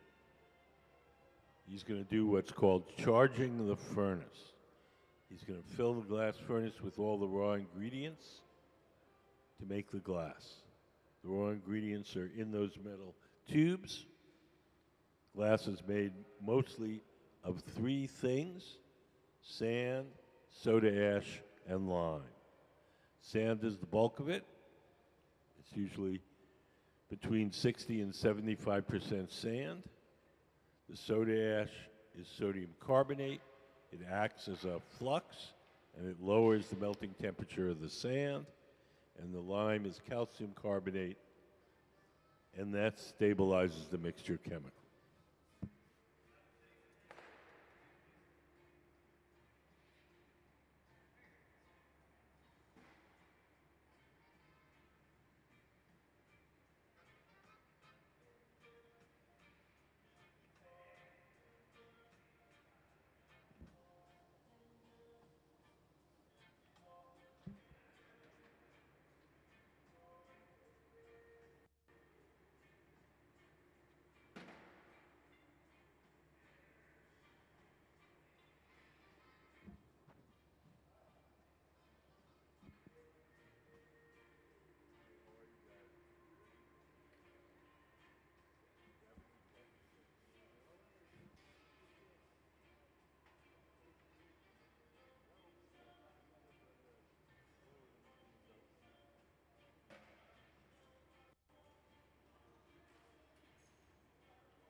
Ben has picked up one of our starts, or our supios, and we're going to use that to make the bowl of the goblet. Generally, when we're making fancy goblets like this, we make the bowl first. We place it in this oven over here called the garage. Then we'll make the stem and the foot, and we'll stick the bowl on top.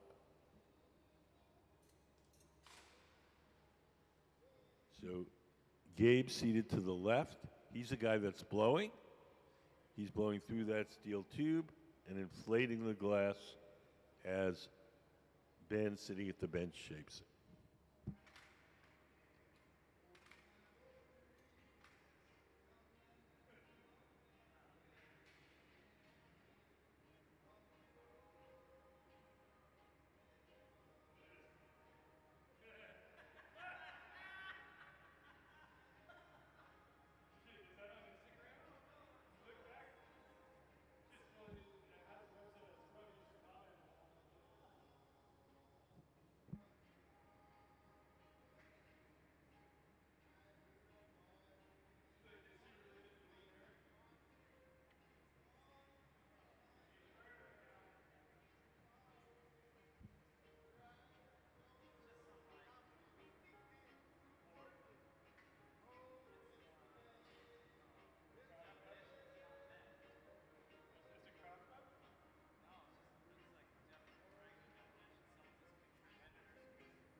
So now we're going to add a little spindle-shaped piece of glass called the Avolio.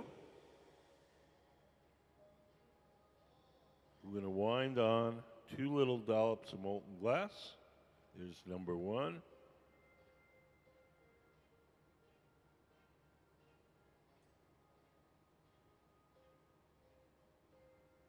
Sarah's going to come over and do that again. And we'll make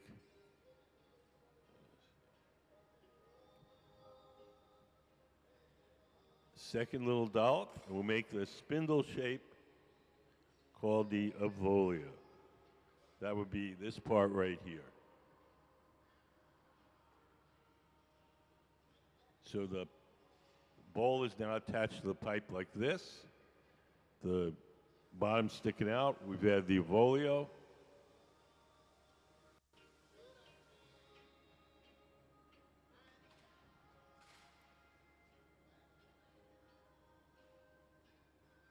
Next thing we're going to do is transfer the bowl from the rod it's on now to a steel rod called the punty. The second steel rod will hold it from the bottom while we shape the top. Gabe has the punty. Gabe in the black hat. We stick it on, and we'll bust the glass off the original pipe.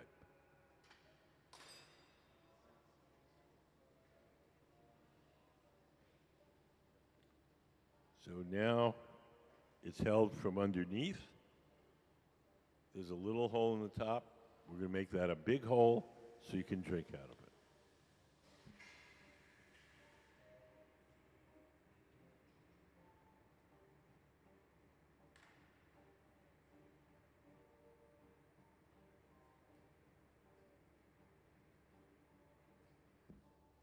Each year we design a special goblet for our annual fundraiser. Can we put up some of the older designs up on the big screen? So each year we make a decanter and 2 matching glasses. And each year it's something completely different. It's a limited edition. We'll make 50 of the glasses, 35 of the decanters, and then we'll never make those designs again. The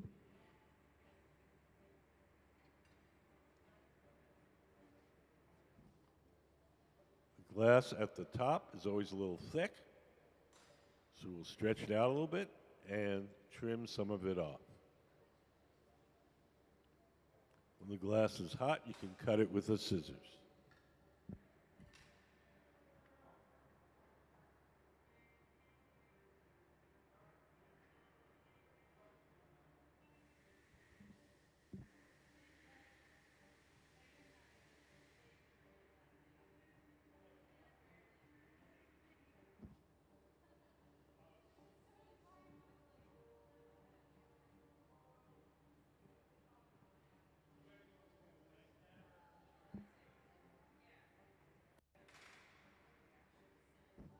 I'm going to blow a little air into the front end, make it a little rounder and fuller.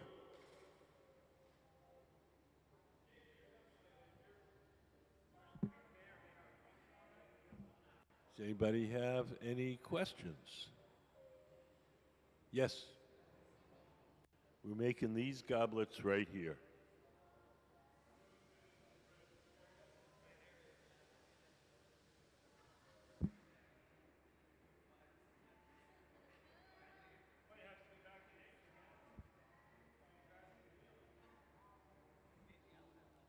We're widening the opening at the top.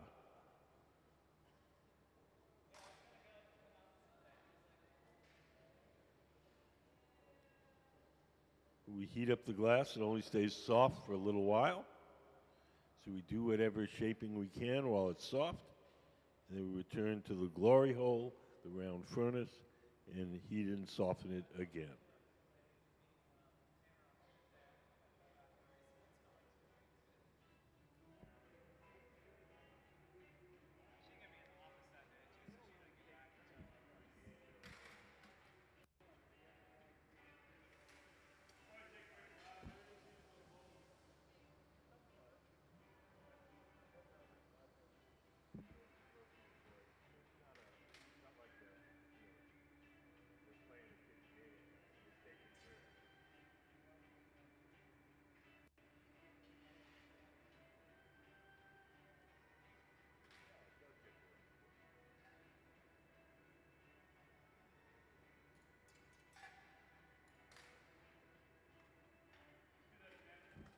So we're going to put the bowl in a silver oven called the garage, and we'll keep it warm. We'll probably make another bowl, and then when we have a couple of bowls in there, we'll start making the stems and the feet, and we'll put the bowls on top.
He was involved in the planning of this museum, but he's not a part of it now in any official sense.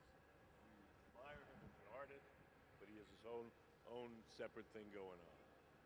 He's his studio is in Seattle. It's called the Boathouse, and it's a pretty spectacular but private operation. He has a museum in Seattle, which is just his things. It's called the Chihuly Gardens in Glass. It's in the middle of the. Are you familiar with the? Okay, it's right next to the space station. So he's got his own, his own operation. He was involved in the original planning of this museum, but he's not really involved now.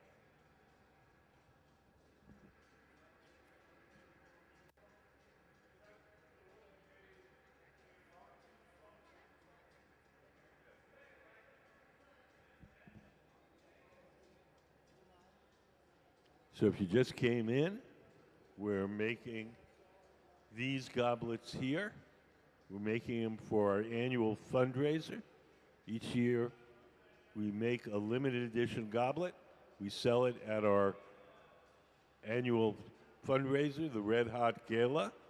This year, it's going to be September 24th. And that's part of the way that we raise money for the museum. The glass blowers that you see on the floor are our Museum of Glass Hot Shop team. They're extremely skilled. They each have at least 20 years of glass blowing experience. Gabe Feenan is the man in the black hat. Ben Cobb is the man sitting at the bench. And Sarah Gilbert is the woman on the far left. So they are our core team of glass blowers.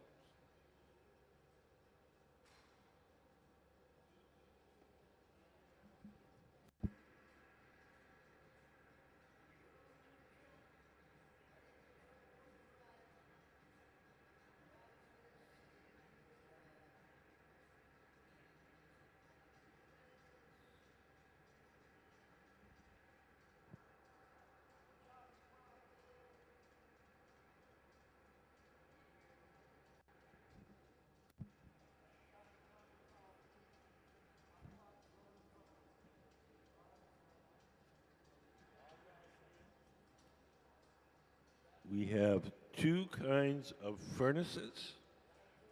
We have our glass furnaces and our glory holes. The glass furnaces are the machines where you see the doors closed. Those contain the tanks of melted glass. The glory holes, the round ones that we're in and out of, those have no glass in them. Those are just for heating and softening the glass while we're working.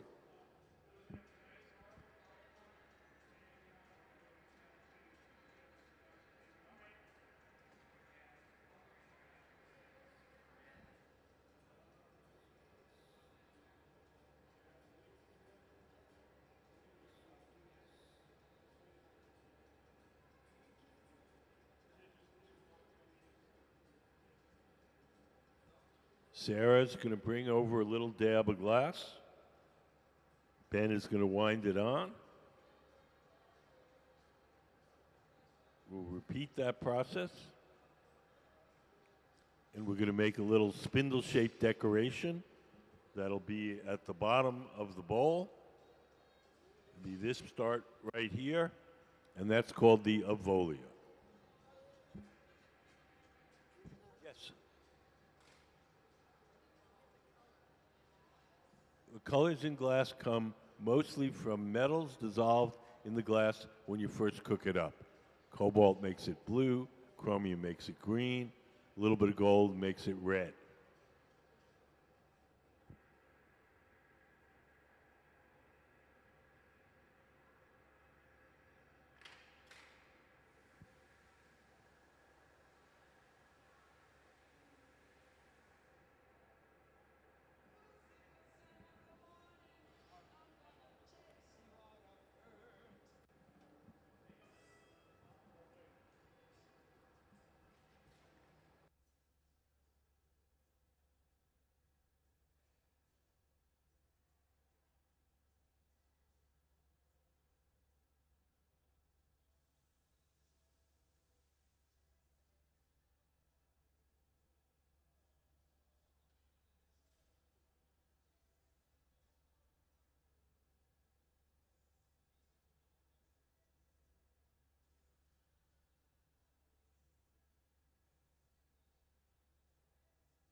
We usually make a couple of bowls, maybe 2 or 3 bowls in a row.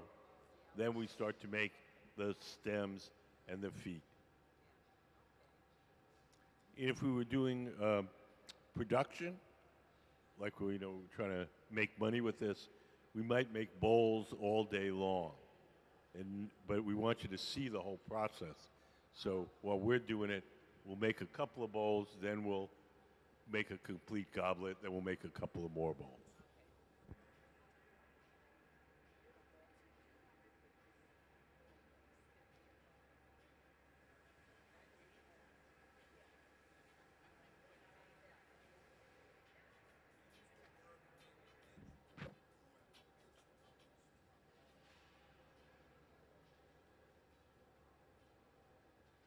Everything that we make has to be cooled slowly overnight.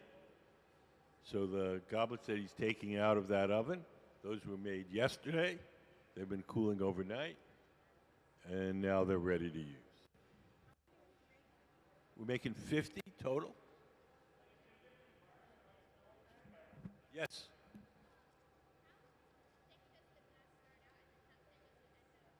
How big does it start out? Big, B-I-G? Thick. Oh, when we start out, it's completely solid. So we take the pipe, we dip it in there. There's a big solid ball on the end. Then we blow into the pipe, and then it starts to blow up like a balloon. And we can make it as thick or thin as we want it. We tend to make these goblets want to be thin so they'll be light and they'll feel nice to drink out.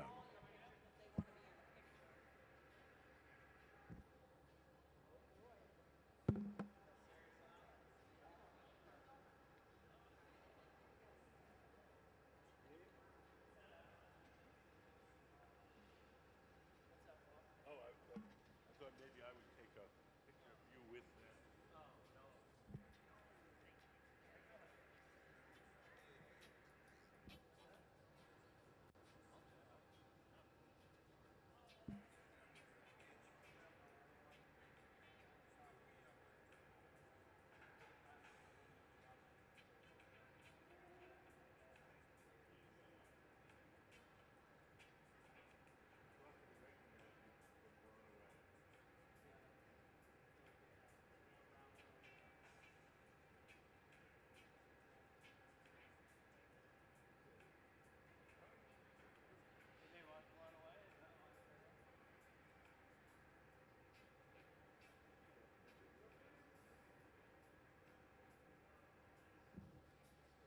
So Gabe, sitting at the left, is blowing, as Ben, sitting at the workbench, shapes it. The tool in his hand is called the jacks, and he's making a sharp crease in the glass, and that's where he'll be able to break it away from the metal pipe. So he's making the bowl of the goblet. That's what we call the part you drink out of. Does anybody have any questions?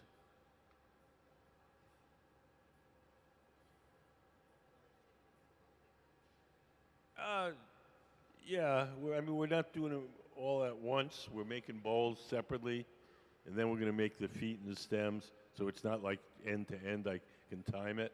But I suppose, probably end up with maybe 30 minutes of work in each one.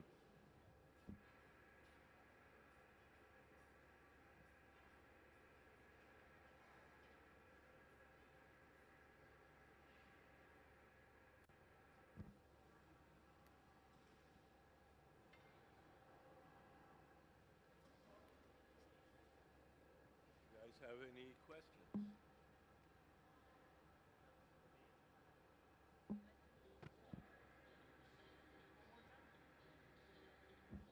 So Gabe is blowing as Ben, sitting at the workbench, shapes it. Hi, how are you guys? Good. Do you guys have any questions? Anything you'd like to know? No?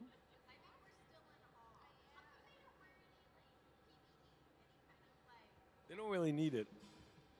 We'll put on gloves or sometimes a Kevlar sleeve when we're making big things that get really hot. But basically, it's whatever you're comfortable in. They have to wear cotton clothing. Can't wear polyester because it'll melt. Got to have closed-toed shoes, and got to wear glasses. Those are our requirements. We've had a very good safety record. I've been here for around 15 years, and we had one trip to the emergency room, and that was a slip and fall. It wasn't a glass thing.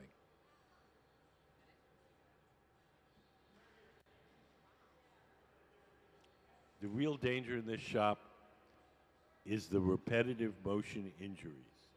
It's not getting cut, it's not getting burned, it's not breathing chemicals. It's from the constant turning of the pipe, from the weight being so far out on the end of that pole. It's a lot of wear and tear in their wrists, elbows, lower back.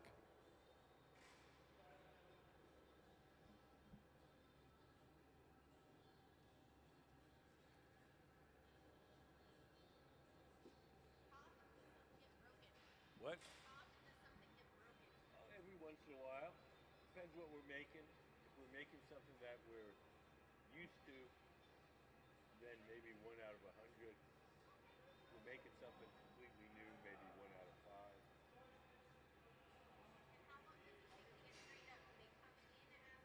Yes, they come in here. They've got to be fully vetted. No, we don't. Not for the not for the team. We take interns, but we don't necessarily hire those interns. Uh, no, all these guys are, they were already excellent glassblowers before they got here.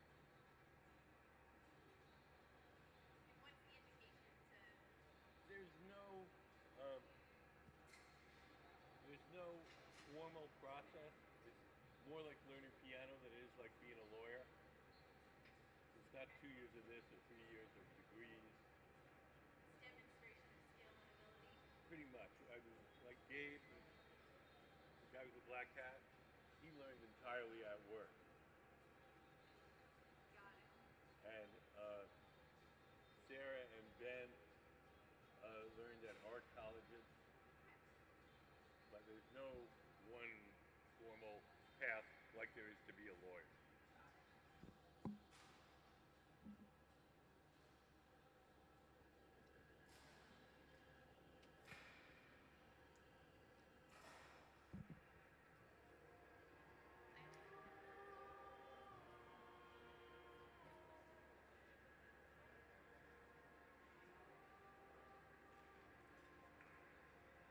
Yes. The furnaces run on natural gas and forced air.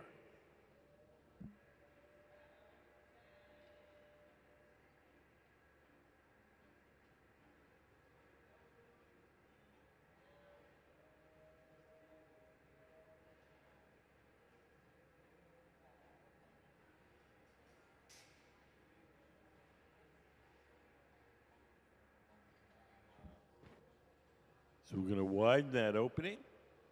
The tool in Ben's hand is called the jacks, those metal tongs.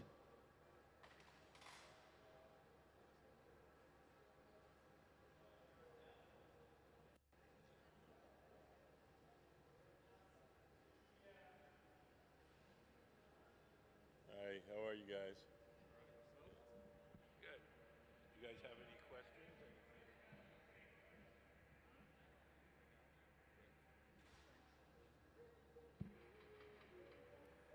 Come to the rock steady.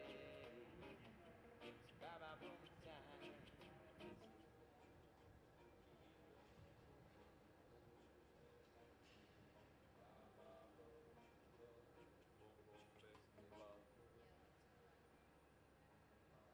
Hi, how are you guys?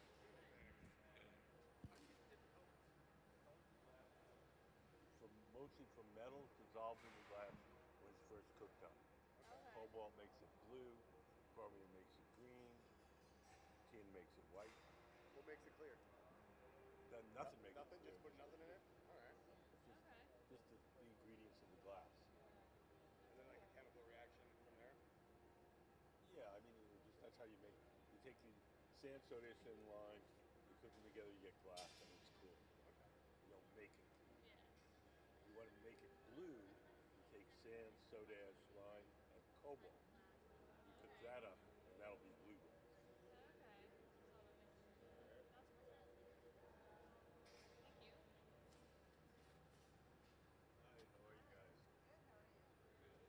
You guys have any questions?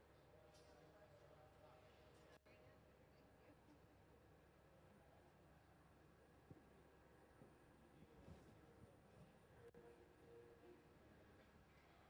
So now we've switched gears a little bit. We're going to starting to make the stem and the foot. We'll make it from the top down. First, he'll make this little optic ball, and we'll put a disc underneath, a stem, another disc, and then the foot. Can we put up the goblet anatomy? So you look up on this big screen, we have a little diagram. The bowl is the part you drink out of. Your volio goes underneath the bowl. Those are in that silver oven. Now we're starting to make the optic ball, the disc, the stem, and then we'll put the bowl on top. Hold on for a second. Someone's taking a picture.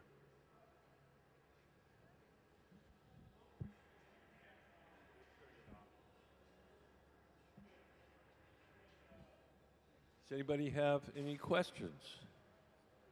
Like as he did the colors in the stem, do they always use clear glass and then? Yeah, for the optic ball, we have a little stainless steel bowl, and it's filled with chips of this dark bluish glass, little chips of glass.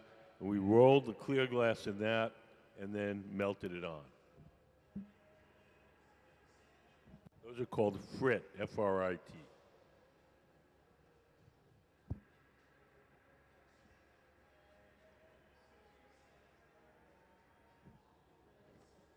So we're winding out a little hot glass for a disc. So basically, we're building up the stem of the goblet top down.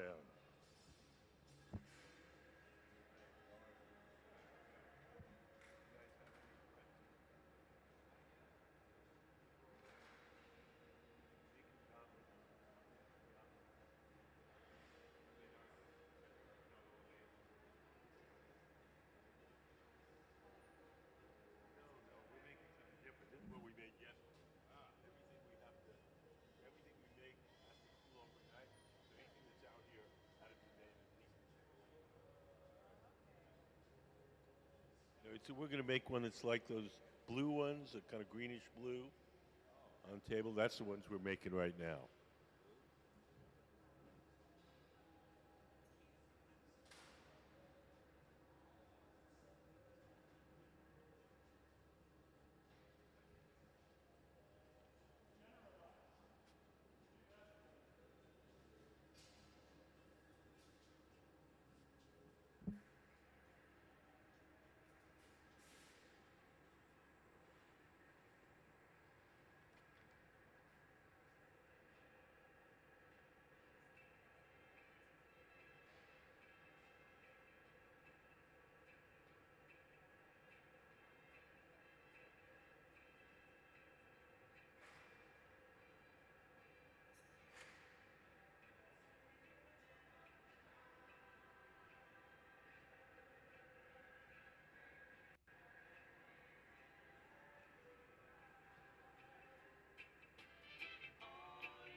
Chris, could we put up the photo of the goblet and the decanter, the one we're making today? So if you look up on the screen, each Each year we make a special limited edition goblet and decanter. We sell it at our annual fundraiser. So that's the goblet that we're making right now. Thank you, Chris.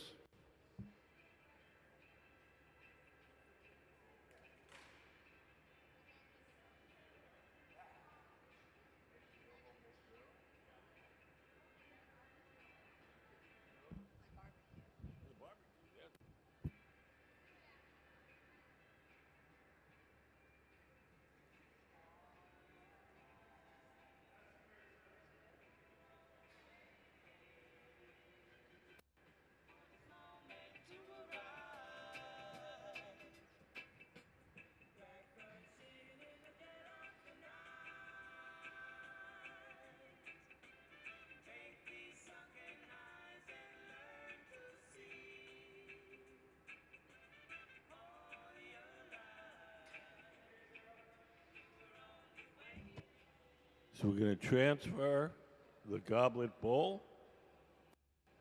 Oh no, we're going to make another disc. Losing track here.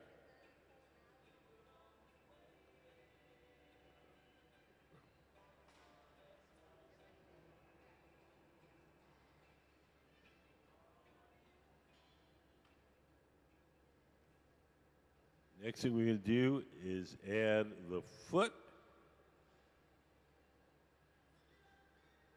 Over on the left, Gabe is blowing another bubble.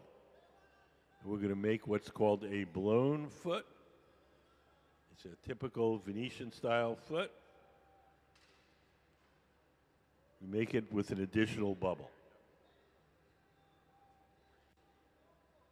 So Gabe's going to get his bubble really hot and soft. He's going to bring it to Ben. Ben is going to let it droop onto the stem. It's a little complicated. So we'll inflate it slightly and then cut it off in a big teardrop.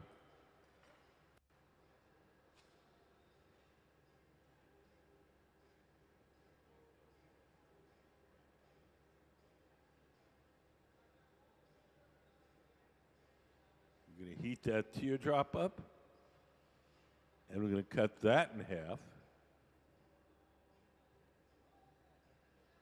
Squeeze it in the middle, and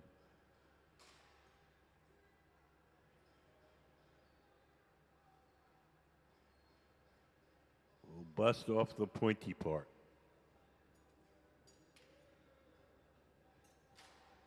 That leaves us with a little hollow sphere with a hole in the end. We're going to spread that out, and that will become the foot, the part that the goblet stands on. The way we're doing it is classic Venetian. Starting in 1978, a number of Venetian masters came to the United States and began teaching the young Americans. And since that time, we work pretty much, not exactly, but pretty much in the Venetian style.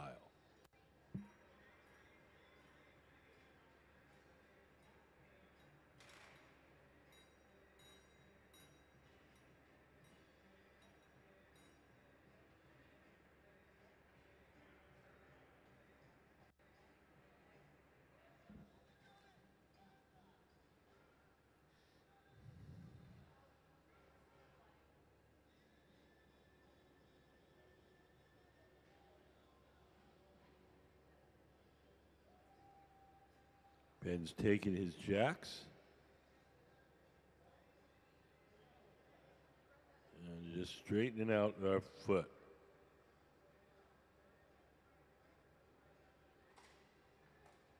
We put up the glass anatomy, goblet anatomy.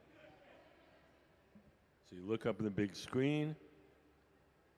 Those are what we call the different parts. The bowl you drink out of, the stem holds it up, and the foot is what sits on the table.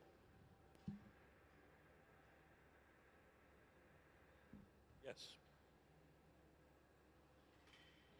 How does he judge the time that it needs to end up? Like, he just put it in the Experience.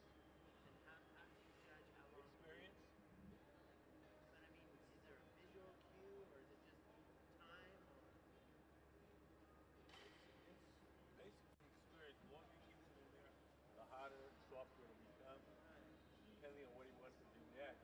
If he wants it really hot and soft, he'll leave it in there longer. But he's ballparking. Eyeballing 29 years of glass blower.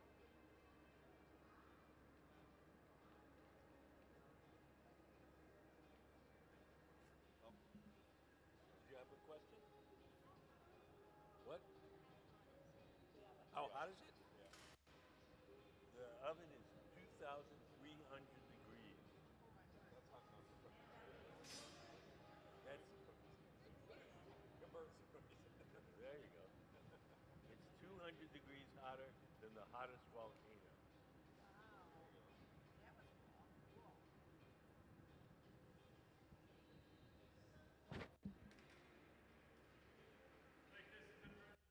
So we're getting ready to assemble the goblet.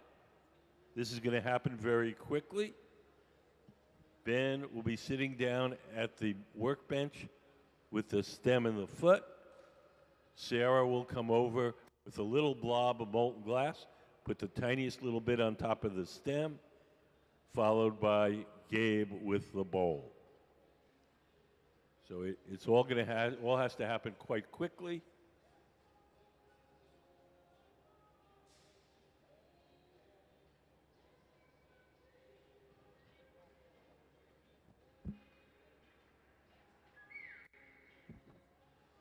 So here we go. Ben sits down. Sarah comes over with the hot glass, and we wind on just the tiniest little bit, followed by the bowl.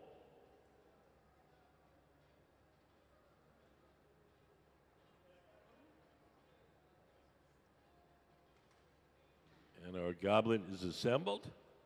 We'll heat it up once or twice more just to make sure that everything is on there straight. Make whatever adjustments are necessary.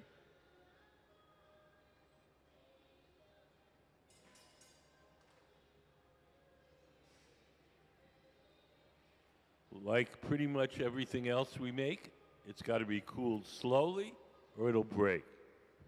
So we're going to take it off the metal rod. We're going to place it in an oven called the annealer, where it'll be cooled slowly overnight. The annealer is an electric oven. It has a computerized thermostat, so we'll put it in that oven. We'll keep it at a constant temperature, and then at night, the computer will slowly turn the temperature down to room temperature. If we made this and just put it on the table and let it cool on its own, it would cool too quickly and unevenly, and it would break.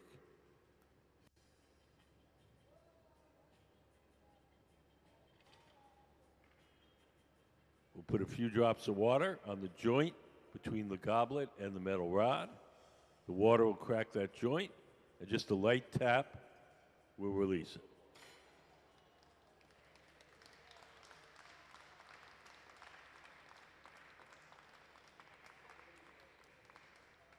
So, okay. So let's have a big hand for our team, Gabe Feenan, Sarah Gilbert, and Ben Cobb. So that concludes our demonstrations for this morning. We're going to take an hour lunch. If anybody has any questions before I go to lunch, I'd be happy to answer them. If not, enjoy your own lunch. See ya. How hot is what? There's two kinds. There's the glass furnaces. Those are 2100. The glory.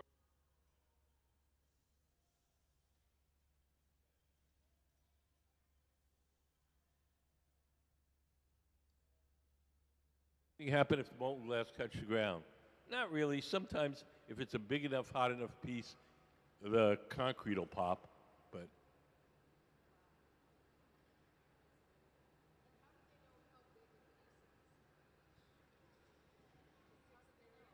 experience.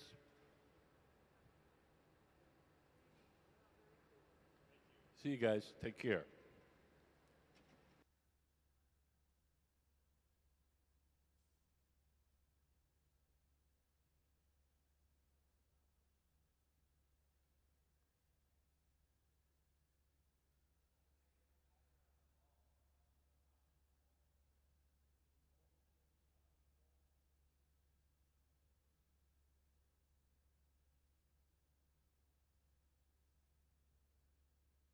Chris, are you still up there? Could you put up the optic mold drawing if you're there? No, I think he's gone. Oh, there we are. Great, thank you. So, is- yes. So we stuff the bubble in there. It's got ridges on the inside, and it gives the bubble a rib texture. So it's not a mold to make the final shape. It's just to give it that rib texture.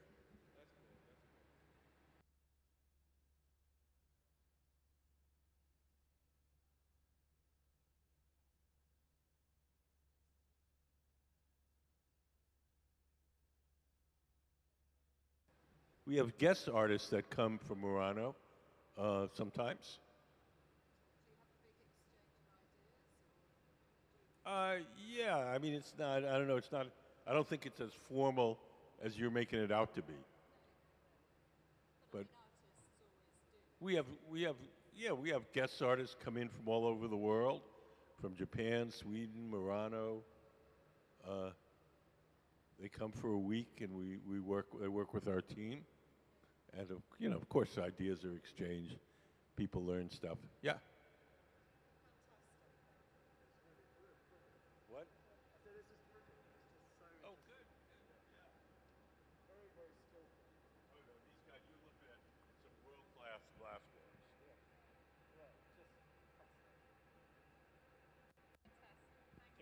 Take care. Yeah.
Alfredo Barbini, a name revered in Murano, respected by glass lovers the world over. Alfredo was born on Murano in 1912 and has been working in glass all his life. Now, with his son Flavio, he continues to explore the endless possibilities of glass. Light streams through the tall windows in this ancient building, which was once a grand palazzo. Barbini uses canes too.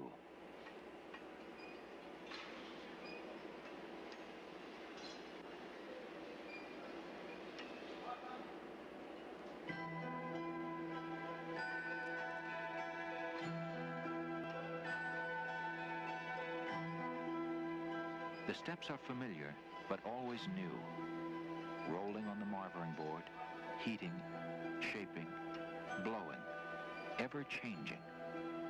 Applying the ancient technique of filigree in a contemporary mode.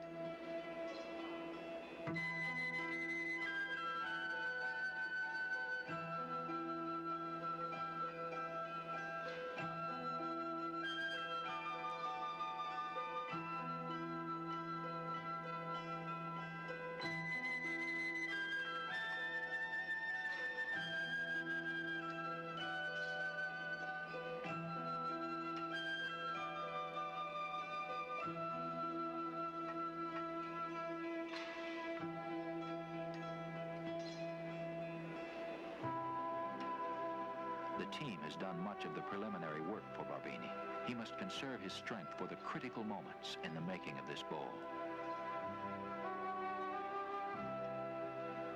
Alfredo is one of the artists most responsible for the development of a modern sensibility in the glass movement. He left behind the stereotypes of Murano glass and confronted the medium with a regard for form and function.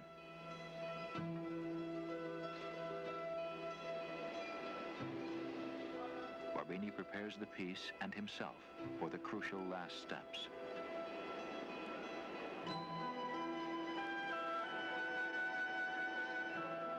With the full force of a young man, he swings the piece to achieve the desired effect of a falling handkerchief. A gesture perfected with time.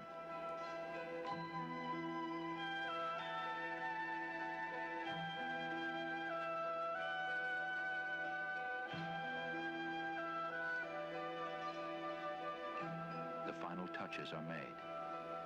The measurements are correct. An artist fulfilled again.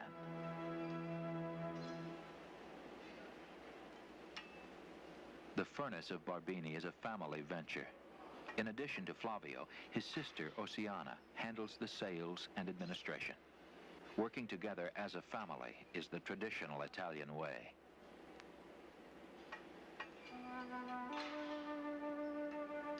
Alfredo and Flavio collaborate closely on all new designs.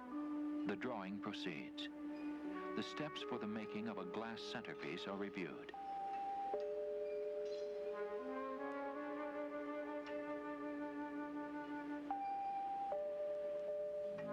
The base, the bowl, the rim. The virtue of simplicity.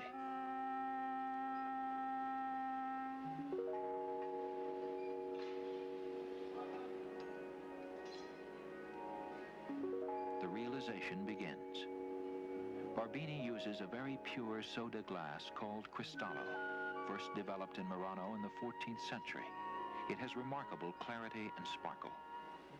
Barbini shapes and forms and measures and turns. His team watches and learns as he pushes the medium to its limits. His control of the vitreous material is perfect.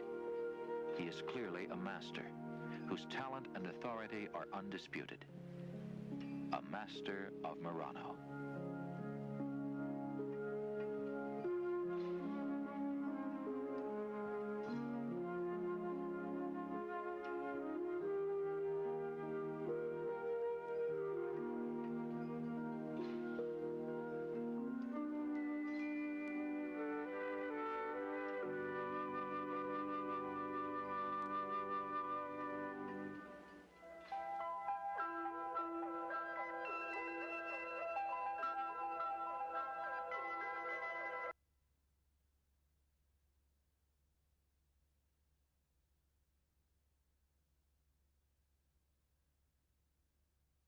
Ferma, non muoverti, ferma. Cane, cane. Ferma, non troppo. È una lingua, io dico internazionale perché riesco a parlare qualsiasi lingua anche se non apro la bocca.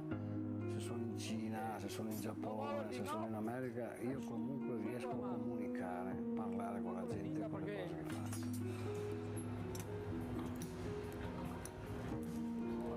Dai!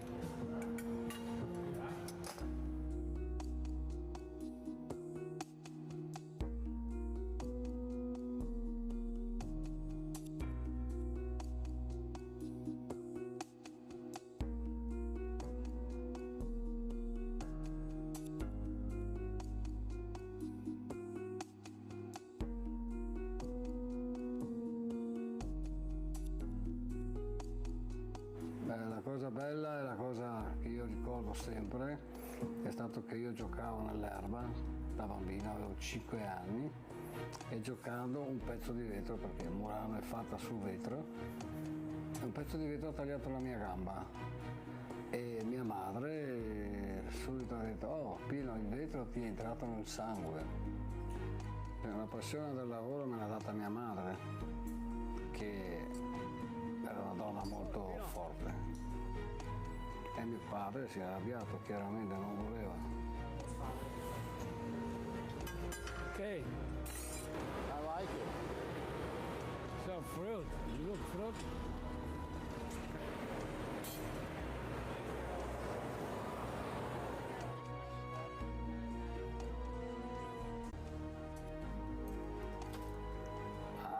sono andato in questa fornace la prima volta per lavorare, quasi per gioco, no?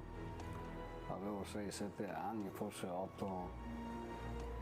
E la mia prima paga è stata una bottiglia di Coca-Cola, piccola, ricordo ancora questo particolare, che era una cosa, c'era lusso, era una cosa che costava tanti soldi quel tempo, no? Per me era un grande regalo. Io ho cominciato a fare le mie prime cose perché vedevo i lavori che facevano i maestri quando usciva la tempera, no? Io vedevo queste piccole figure, cose, e alla notte per rimanere sveglio giocavo con questo vetro, ma tutto di nascosto, ok? E facevo queste piccole cose, poi le mettevo sopra il forno, non in tempera perché era chiusa chiaramente, e alla mattina portavo via questi pezzi quasi sempre rotti, li portavo a casa. Poi un giorno mi sono dimenticato, non lo so come, e non ho portato a casa il pezzo, avevo fatto una piccola figura, ho giocato un po', e il mio direttore ha visto questa cosa e ha chiesto chi è stato a fare questa cosa al mio capo. Padrone, direttore, no? Mi ha chiamato, ha detto sei stato tu? E io ho detto sì, e pensavo adesso mi mandano via, perché non si poteva giocare, non si poteva toccare i ferri dei maestri, era proibito, era una cosa molto terribile per quel tempo.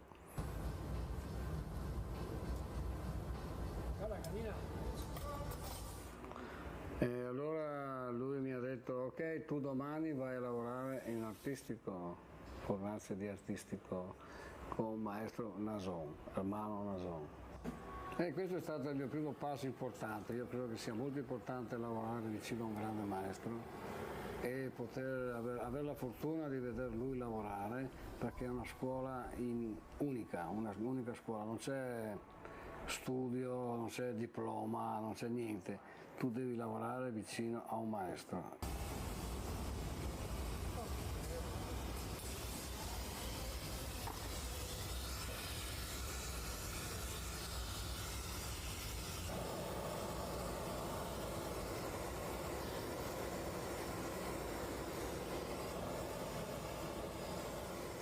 La lingua degli occhi, perché quando io guardo la gente che sta facendo un pezzo, io parlo con loro e capisco se cosa piace, non piace, se sono stupiti, se sono meravigliati, basta guardare gli occhi, non occorre parlare.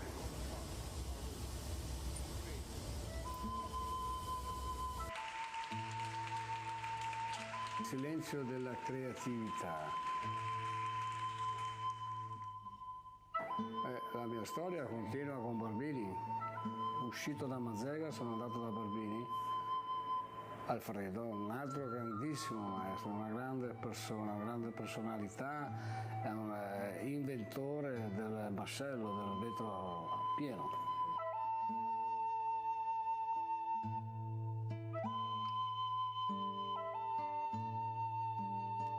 Non potevi sbagliare, però se tu seguivi lui e stavi attento sicuramente diventavi un bravo maestro.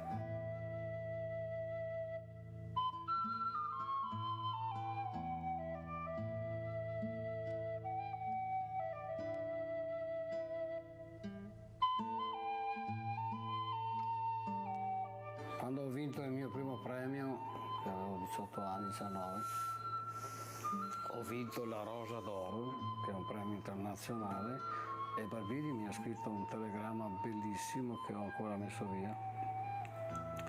E lui mi amava, veramente mi voleva bene. Lui ha detto di me in un'intervista alla televisione giapponese, e hanno chiesto cosa pensa di Pino lui come maestro, come nuova generazione di maestri. E lui ha detto, uno come Pino nasce ogni 100 anni, vuol dire che sono molto raro. Per me era un premio grandissimo, non c'erano soldi o medaglie o diplomi. Questa era stata la cosa più bella che abbia mai ricevuto nella mia vita. Un complimento da un grande maestro, così era il massimo.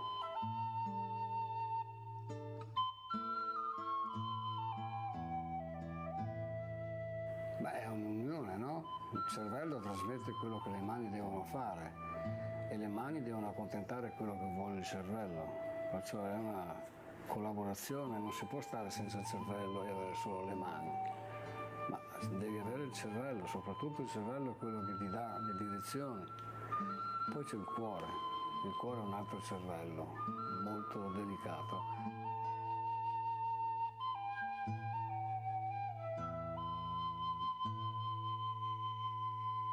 Infatti quando si rompe un pezzo o quando lo perdi per terra non è il cervello che piange, è il cuore che piange, nel caso mio. Io soffro quando vedo un pezzo andare per terra, il cervello non mi frega un cazzo, non mi frega niente.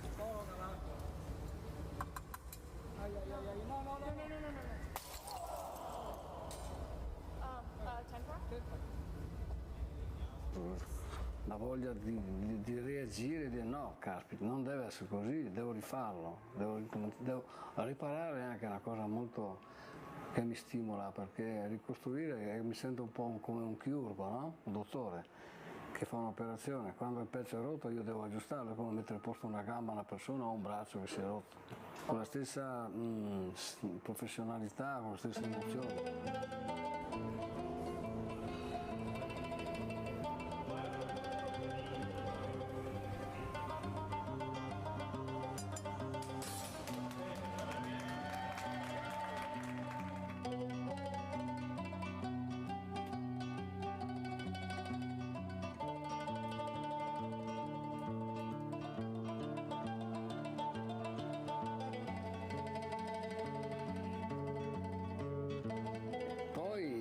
Descrivere tutti i miei pezzi, dire cosa ho fatto, cosa non ho fatto è molto lungo. Cosa che mi piace, comunque mi piace cominciare con il vetro. Non è che ho preferenze per certi pezzi, sì o no.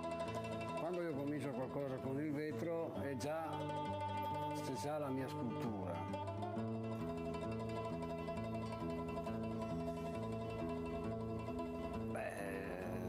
C'è passione, non c'è, sono nato, io sono fatto di vetro, io mangio, bevo, vivo di vetro.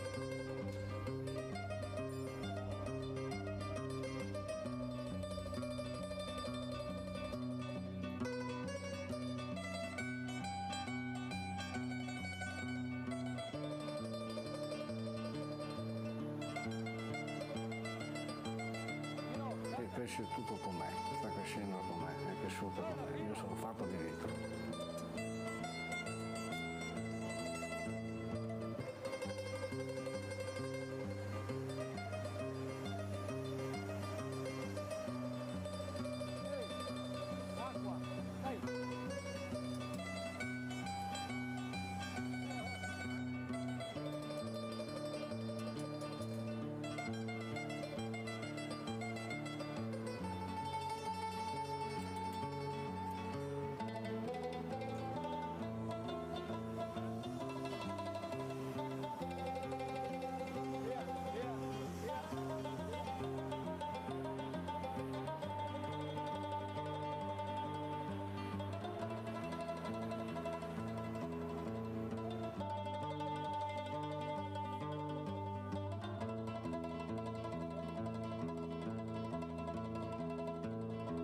Faccio parte di 1000 passa anni di vetro, anch'io adesso. Io continuo questa storia di 1000 anni.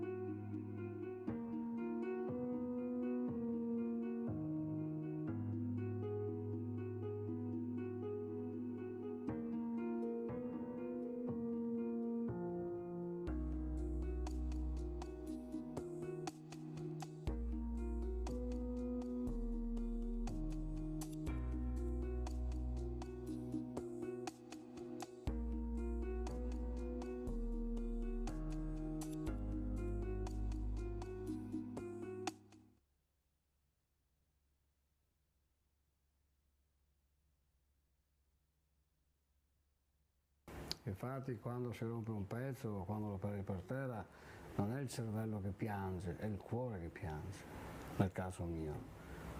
Io soffro quando vedo un pezzo andare per terra, il cervello non mi frega un cazzo, non mi frega niente.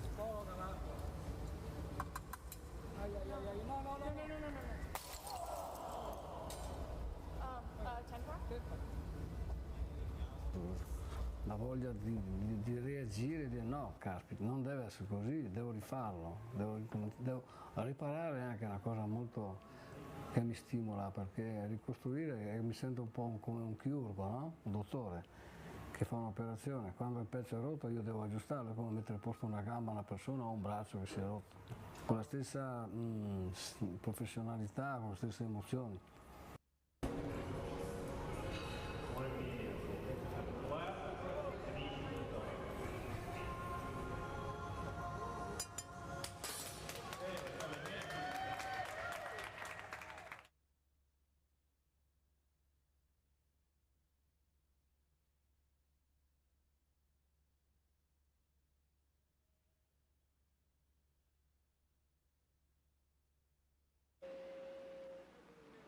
Alfredo Barbini, a name revered in Murano, respected by glass lovers the world over. Alfredo was born on Murano in 1912 and has been working in glass all his life.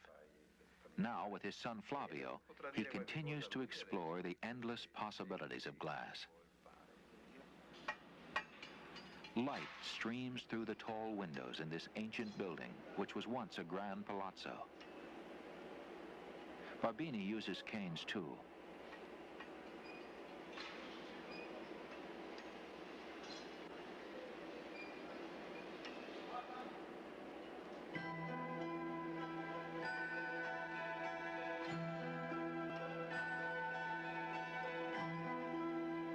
The steps are familiar, but always new. Rolling on the marvering board, heating, shaping, blowing, ever changing. Applying the ancient technique of filigree in a contemporary mode.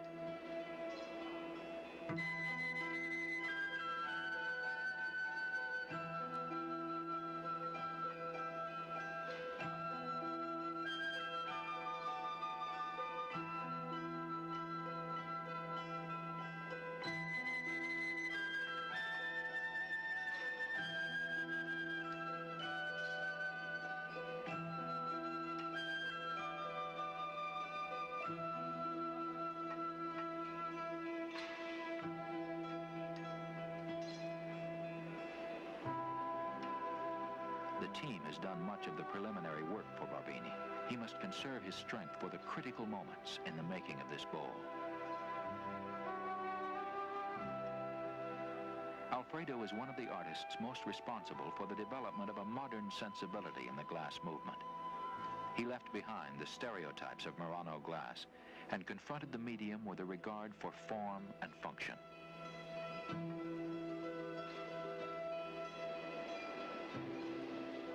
Barbini prepares the piece and himself for the crucial last steps.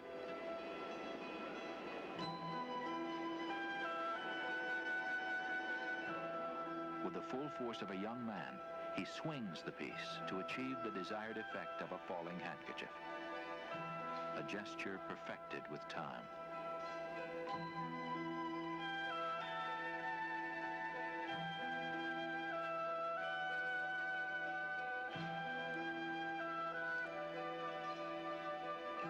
The final touches are made. The measurements are correct. An artist fulfilled again.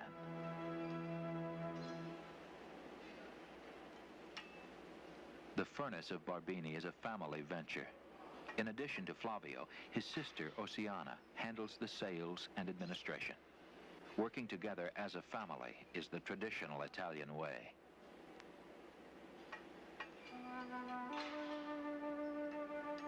Alfredo and Flavio collaborate closely on all new designs. The drawing proceeds. The steps for the making of a glass centerpiece are reviewed.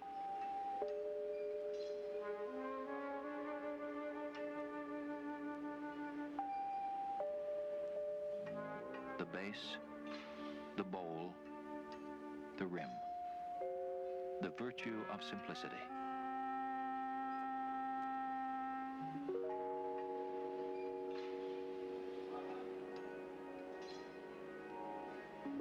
The realization begins. Barbini uses a very pure soda glass called Cristallo, first developed in Murano in the 14th century. It has remarkable clarity and sparkle. Barbini shapes and forms and measures and turns. His team watches and learns as he pushes the medium to its limits. His control of the vitreous material is perfect. He is clearly a master, whose talent and authority are undisputed. A master of Murano.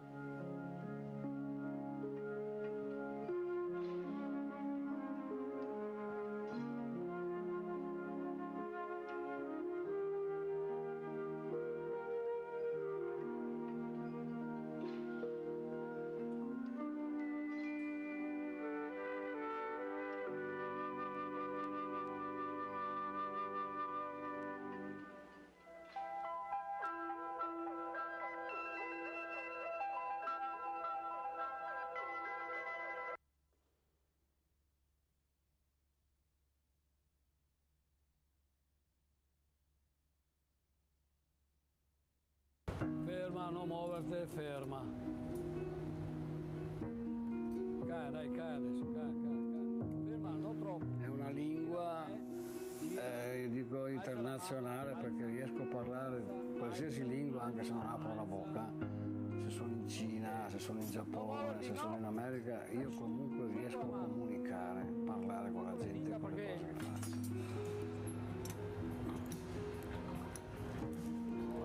Dai.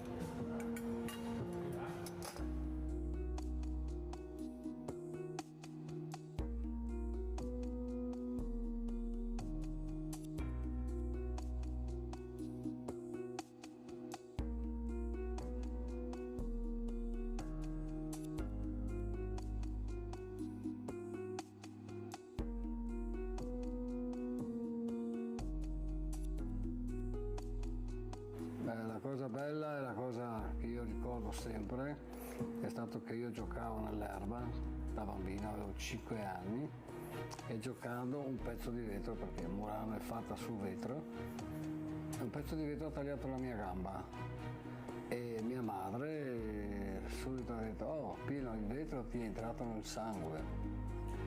La passione del lavoro me l'ha data mia madre, che era una donna molto forte, e mio padre si è arrabbiato, chiaramente non voleva. Ok, I like it. So fruit, you look fruit.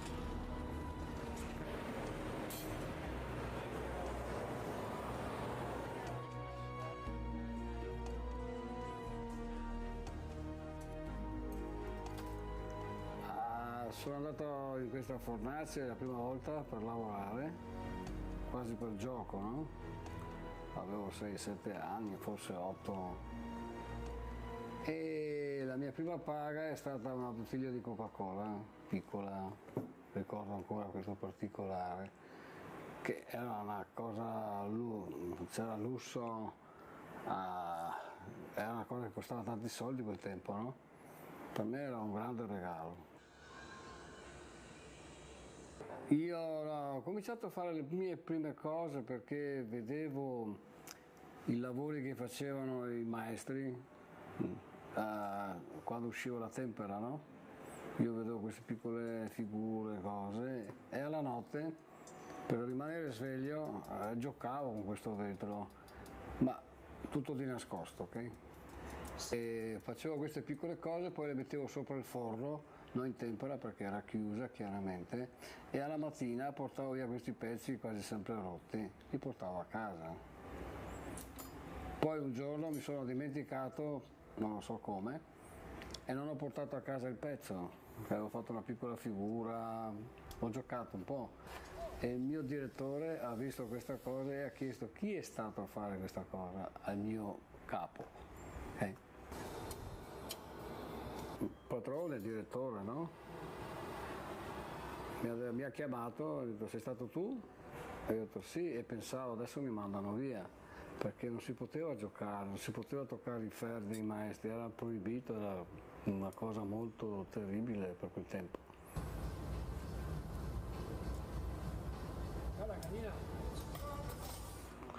E allora lui mi ha detto ok, tu domani vai a lavorare in artistico, formarsi di artistico con il maestro Nason, Hermano Nason.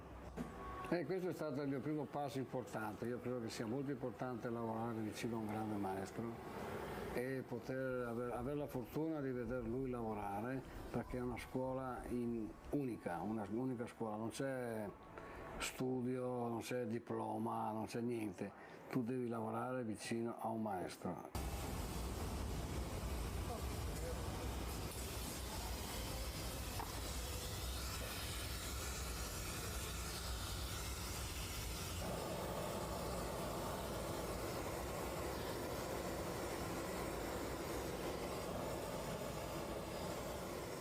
La lingua degli occhi, perché quando io guardo la gente che sta facendo un pezzo, io parlo con loro e capisco se cosa piace, non piace, se sono stupiti, se sono meravigliati.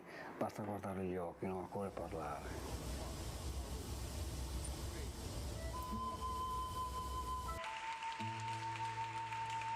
Il silenzio della creatività. La mia storia continua con Barbini. Uscito da Mazzega sono andato da Barbini. Alfredo, un altro grandissimo maestro, una grande persona, una grande personalità, è un inventore del massello, del vetro pieno.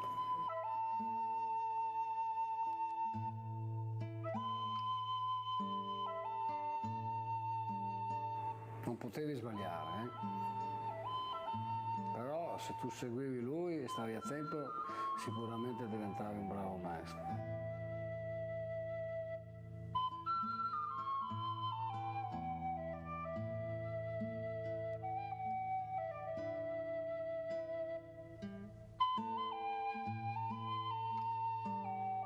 Quando ho vinto il mio primo premio, che avevo 18 anni, 19, ho vinto la Rosa d'Oro, che è un premio internazionale, e Barbini mi ha scritto un telegramma bellissimo che ho ancora messo via. E lui mi amava, veramente mi voleva bene. Lui ha detto di me in un'intervista alla televisione giapponese, e hanno chiesto cosa pensa di Pino lui come maestro, come nuova generazione di maestri. E lui ha detto, uno come Pino nasce ogni 100 anni, vuol dire che sono molto raro. Per me era un premio grandissimo, non c'erano soldi o medaglie o diplomi. Questa è stata la cosa più bella che abbia mai ricevuto nella mia vita. Un complimento da un grande maestro, così era il massimo.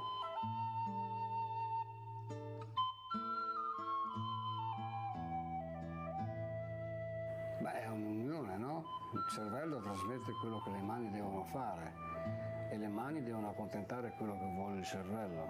Perciò è una collaborazione, non si può stare senza il cervello e avere solo le mani. Ma devi avere il cervello, soprattutto il cervello è quello che ti dà le direzioni. Poi c'è il cuore è un altro cervello, molto delicato.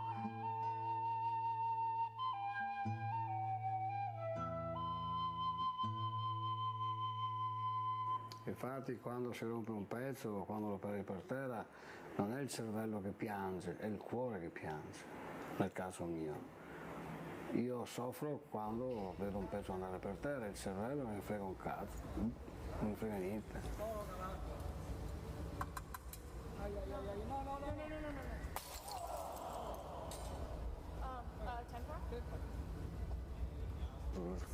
La voglia di reagire e dire no, caspita, non deve essere così, devo rifarlo, devo riparare, è anche una cosa molto che mi stimola, perché ricostruire mi sento un po' come un chirurgo, no? Un dottore che fa un'operazione, quando il pezzo è rotto io devo aggiustarlo, è come mettere a posto una gamba a una persona o un braccio che si è rotto, con la stessa professionalità, con la stessa emozione.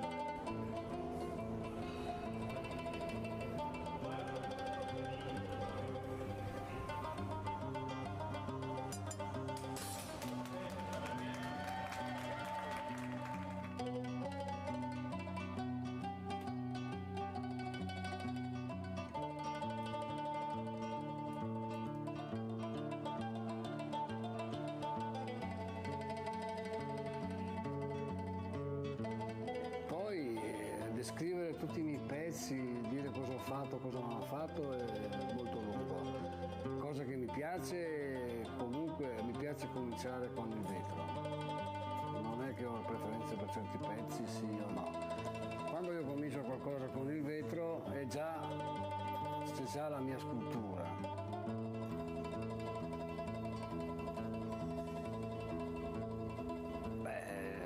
Non c'è passione, non c'è, sono nato, io sono fatto di vetro. Io mangio, bevo, vivo di vetro.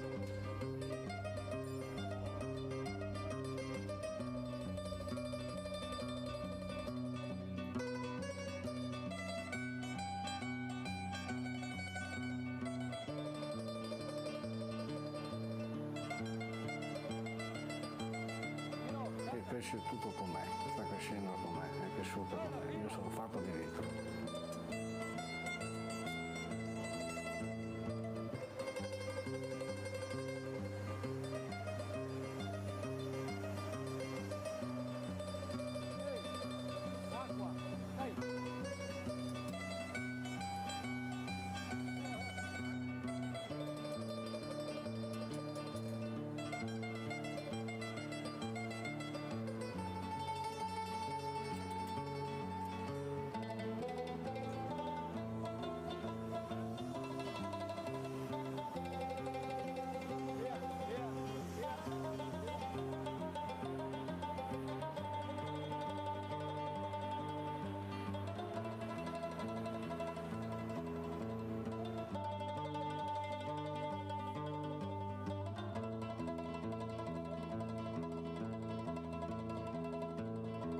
Faccio parte di 1000 passa anni di vetro, anch'io adesso. Io continuo questa storia di 1000 anni.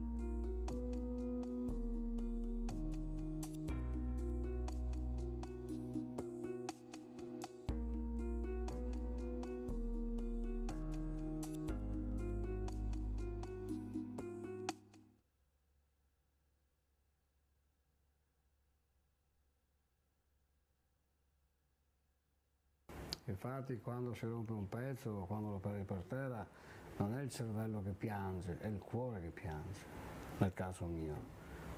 Io soffro quando vedo un pezzo andare per terra, il cervello non mi frega un cazzo, non mi frega niente.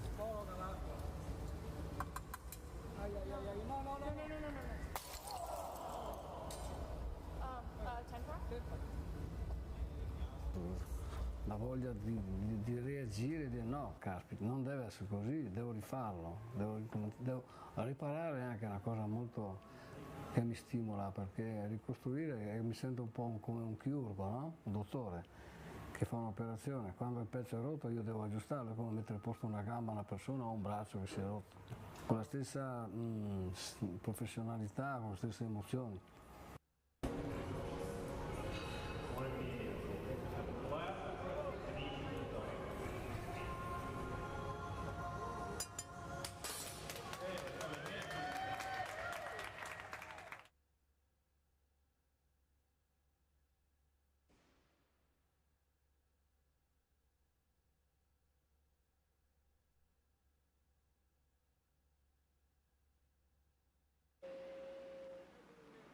Alfredo Barbini, a name revered in Murano, respected by glass lovers the world over.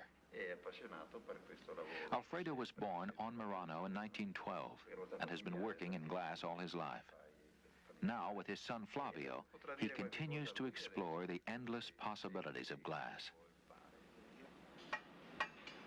Light streams through the tall windows in this ancient building, which was once a grand palazzo. Barbini uses canes too.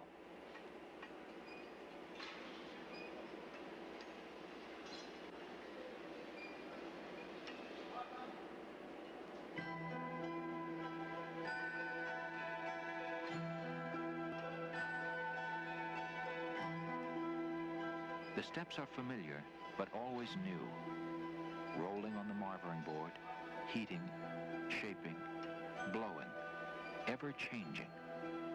Applying the ancient technique of filigree in a contemporary mode.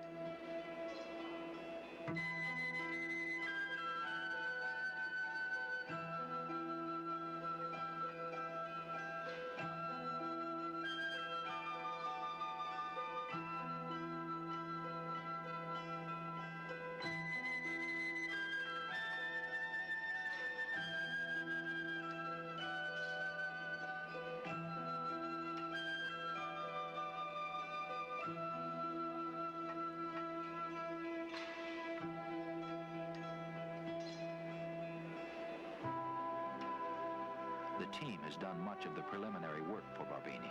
He must conserve his strength for the critical moments in the making of this bowl. Alfredo is one of the artists most responsible for the development of a modern sensibility in the glass movement. He left behind the stereotypes of Murano glass and confronted the medium with a regard for form and function.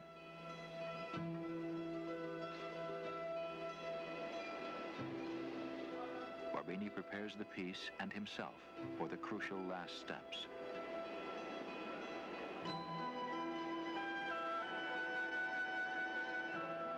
With the full force of a young man, he swings the piece to achieve the desired effect of a falling handkerchief. A gesture perfected with time.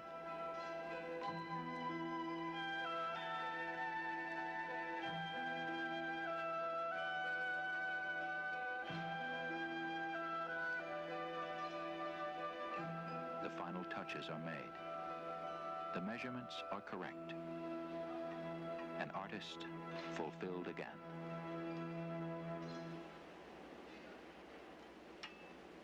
The furnace of Barbini is a family venture. In addition to Flavio, his sister Oceana handles the sales and administration. Working together as a family is the traditional Italian way.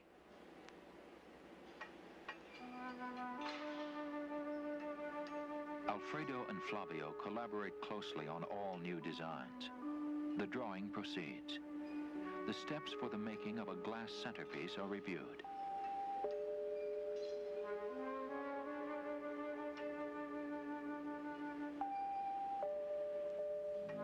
The base, the bowl, the rim. The virtue of simplicity.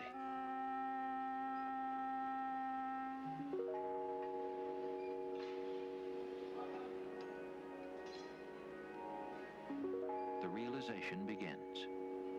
Barbini uses a very pure soda glass called Cristallo, first developed in Murano in the 14th century. It has remarkable clarity and sparkle. Barbini shapes and forms and measures and turns. His team watches and learns as he pushes the medium to its limits. His control of the vitreous material is perfect. He is clearly a master whose talent and authority are undisputed. A master of Murano.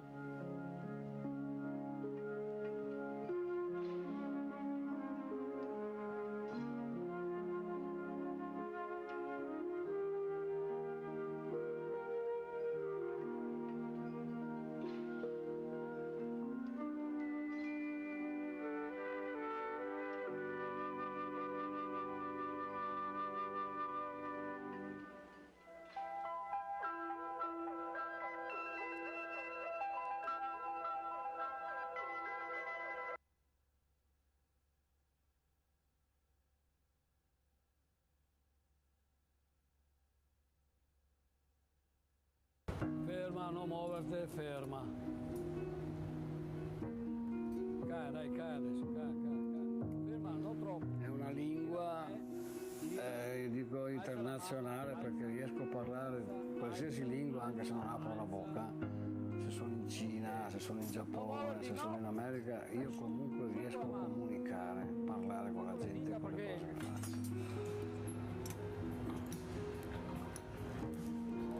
Dai!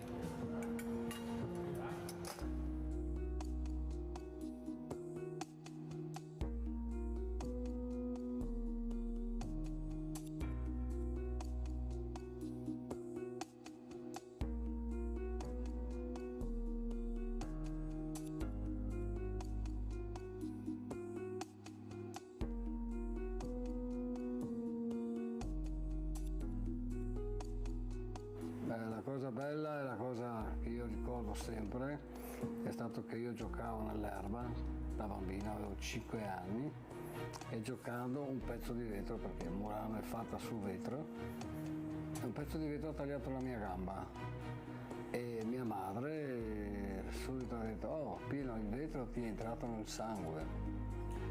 E una passione del lavoro me l'ha data mia madre, che era una donna molto forte, e mio padre si è arrabbiato, chiaramente non voleva. Ok, I like it. Some fruit. You look fruit.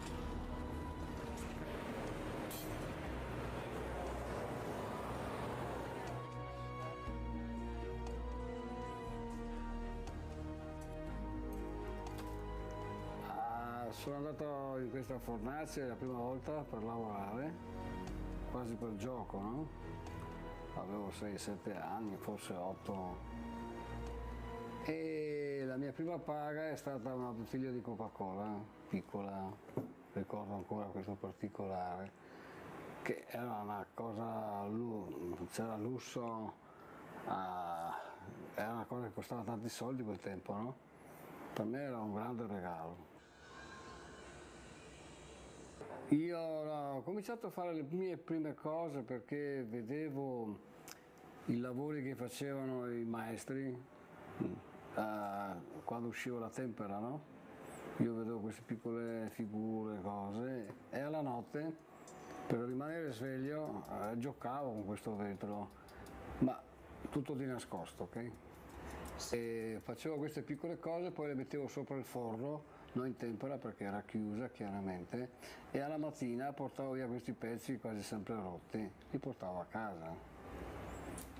Poi un giorno mi sono dimenticato, non lo so come, e non ho portato a casa il pezzo, avevo fatto una piccola figura, ho giocato un po', e il mio direttore ha visto questa cosa e ha chiesto chi è stato a fare questa cosa al mio capo. Padrone, direttore, no? Mi ha chiamato, ha detto: sei stato tu? E io ho detto sì, e pensavo adesso mi mandano via, perché non si poteva giocare, non si poteva toccare i ferri dei maestri, era proibito, era una cosa molto terribile per quel tempo.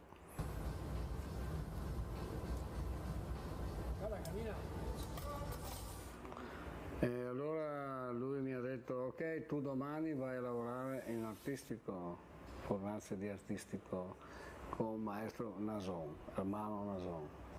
E questo è stato il mio primo passo importante. Io credo che sia molto importante lavorare vicino a un grande maestro e poter avere la fortuna di veder lui lavorare, perché è una scuola unica, un'unica scuola, non c'è studio, non c'è diploma, non c'è niente, tu devi lavorare vicino a un maestro.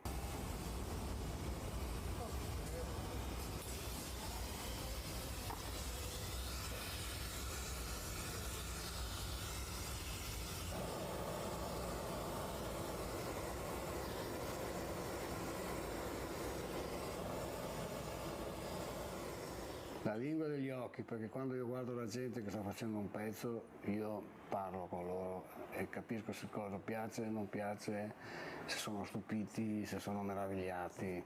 Basta guardare gli occhi, non occorre parlare.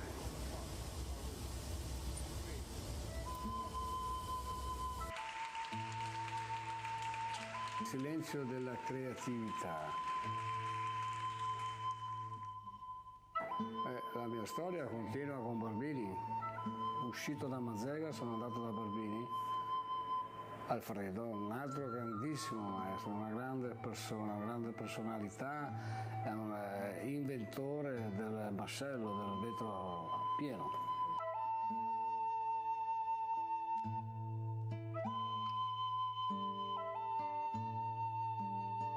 Non potevi sbagliare,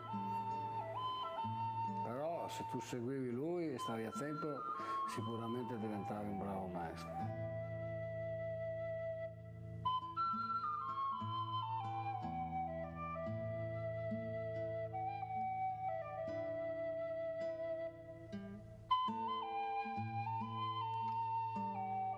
Quando ho vinto il mio primo premio, che avevo 18 18 anni, 19.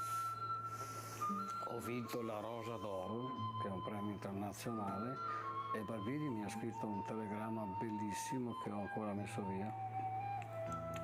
E lui mi amava, veramente mi voleva bene. Lui ha detto di me in un'intervista alla televisione giapponese e hanno chiesto cosa pensa di Pino lui come maestro, come nuova generazione di maestri, e lui ha detto uno come Pino nasce ogni 100 anni, vuol dire che sono molto raro.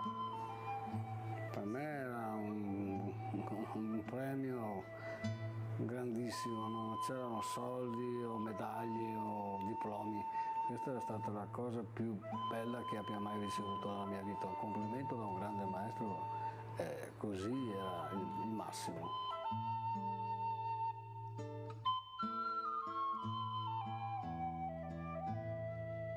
Beh, è un'unione, no? Il cervello trasmette quello che le mani devono fare e le mani devono accontentare quello che vuole il cervello, perciò è una collaborazione, non si può stare senza il cervello e avere solo le mani. Ma devi avere il cervello, soprattutto il cervello è quello che ti dà le direzioni. Poi c'è il cuore è un altro cervello, molto delicato.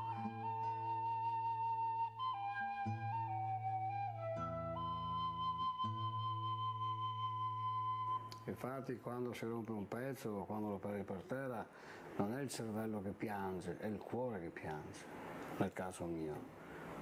Io soffro quando vedo un pezzo andare per terra, il cervello non mi frega un cazzo, non mi frega niente.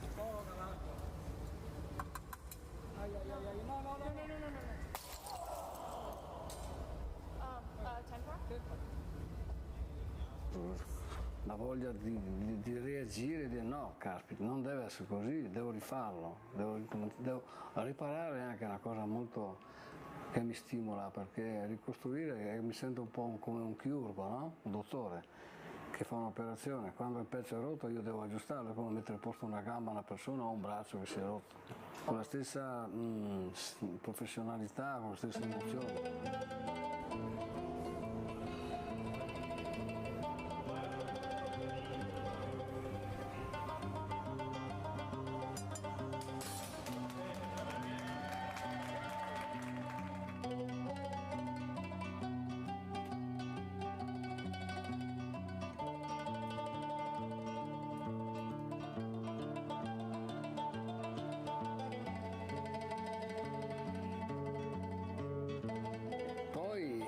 Descrivere tutti i miei pezzi, dire cosa ho fatto, cosa non ho fatto è molto lungo. Cosa che mi piace, comunque mi piace cominciare con il vetro. Non è che ho preferenze per certi pezzi, sì o no. Quando io comincio qualcosa con il vetro c'è già la mia scultura.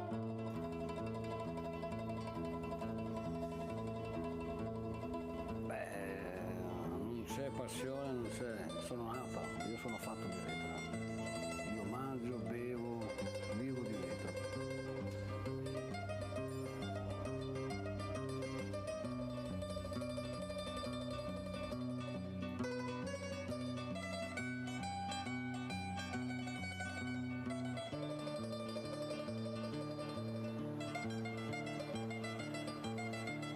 E cresce tutto con me, sta crescendo con me, è cresciuto con me, io sono fatto di vetro.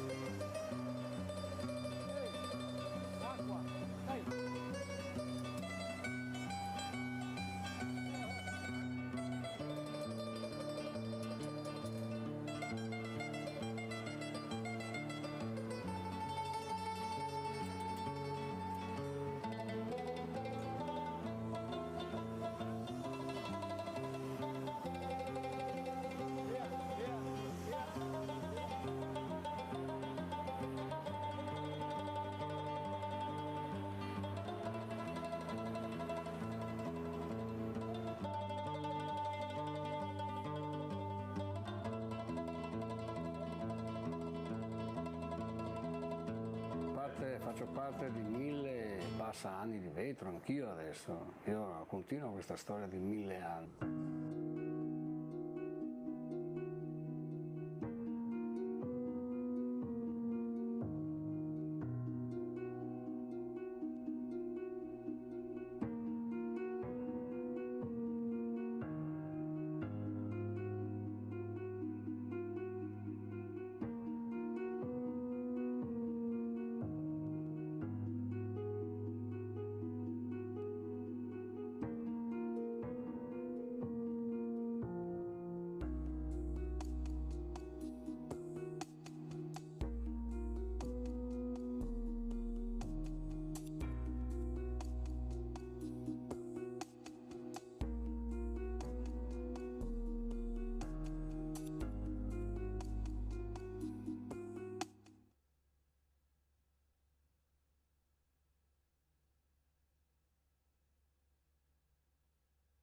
Infatti quando si rompe un pezzo o quando lo perdi per terra non è il cervello che piange, è il cuore che piange, nel caso mio.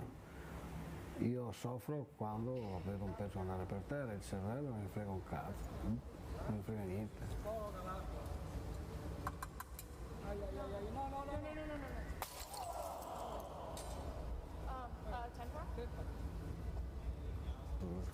La voglia di reagire e dire no, caspita, non deve essere così, devo rifarlo, devo riparare, è anche una cosa molto che mi stimola, perché ricostruire mi sento un po' come un chirurgo, no? Un dottore che fa un'operazione, quando il pezzo è rotto io devo aggiustarlo, è come mettere a posto una gamba a una persona o un braccio che si è rotto, con la stessa professionalità, con le stesse emozioni.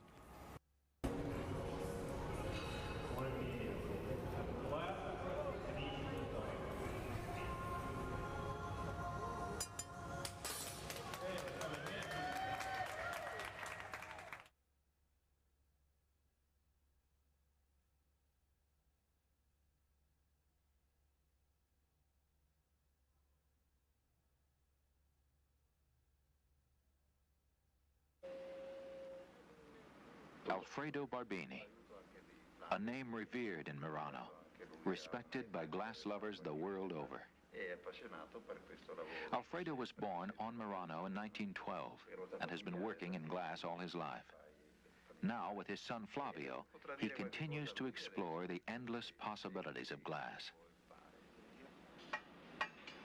Light streams through the tall windows in this ancient building, which was once a grand palazzo. Barbini uses canes too.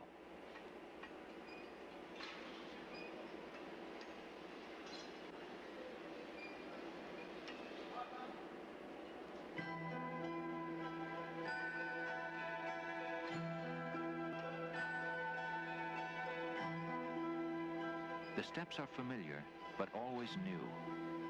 Rolling on the marvering board, heating, shaping, blowing, ever changing. Applying the ancient technique of filigree in a contemporary mode.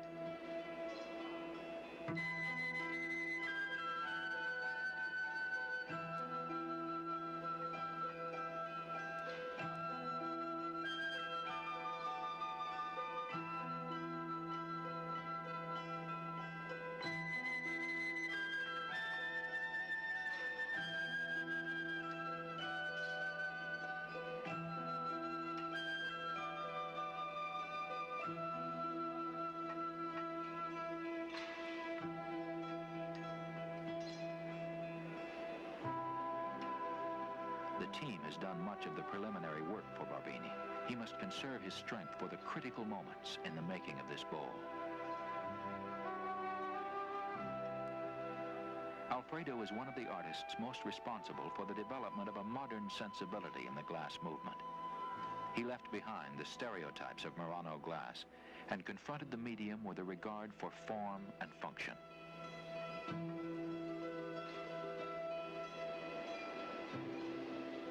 Barbini prepares the piece and himself for the crucial last steps.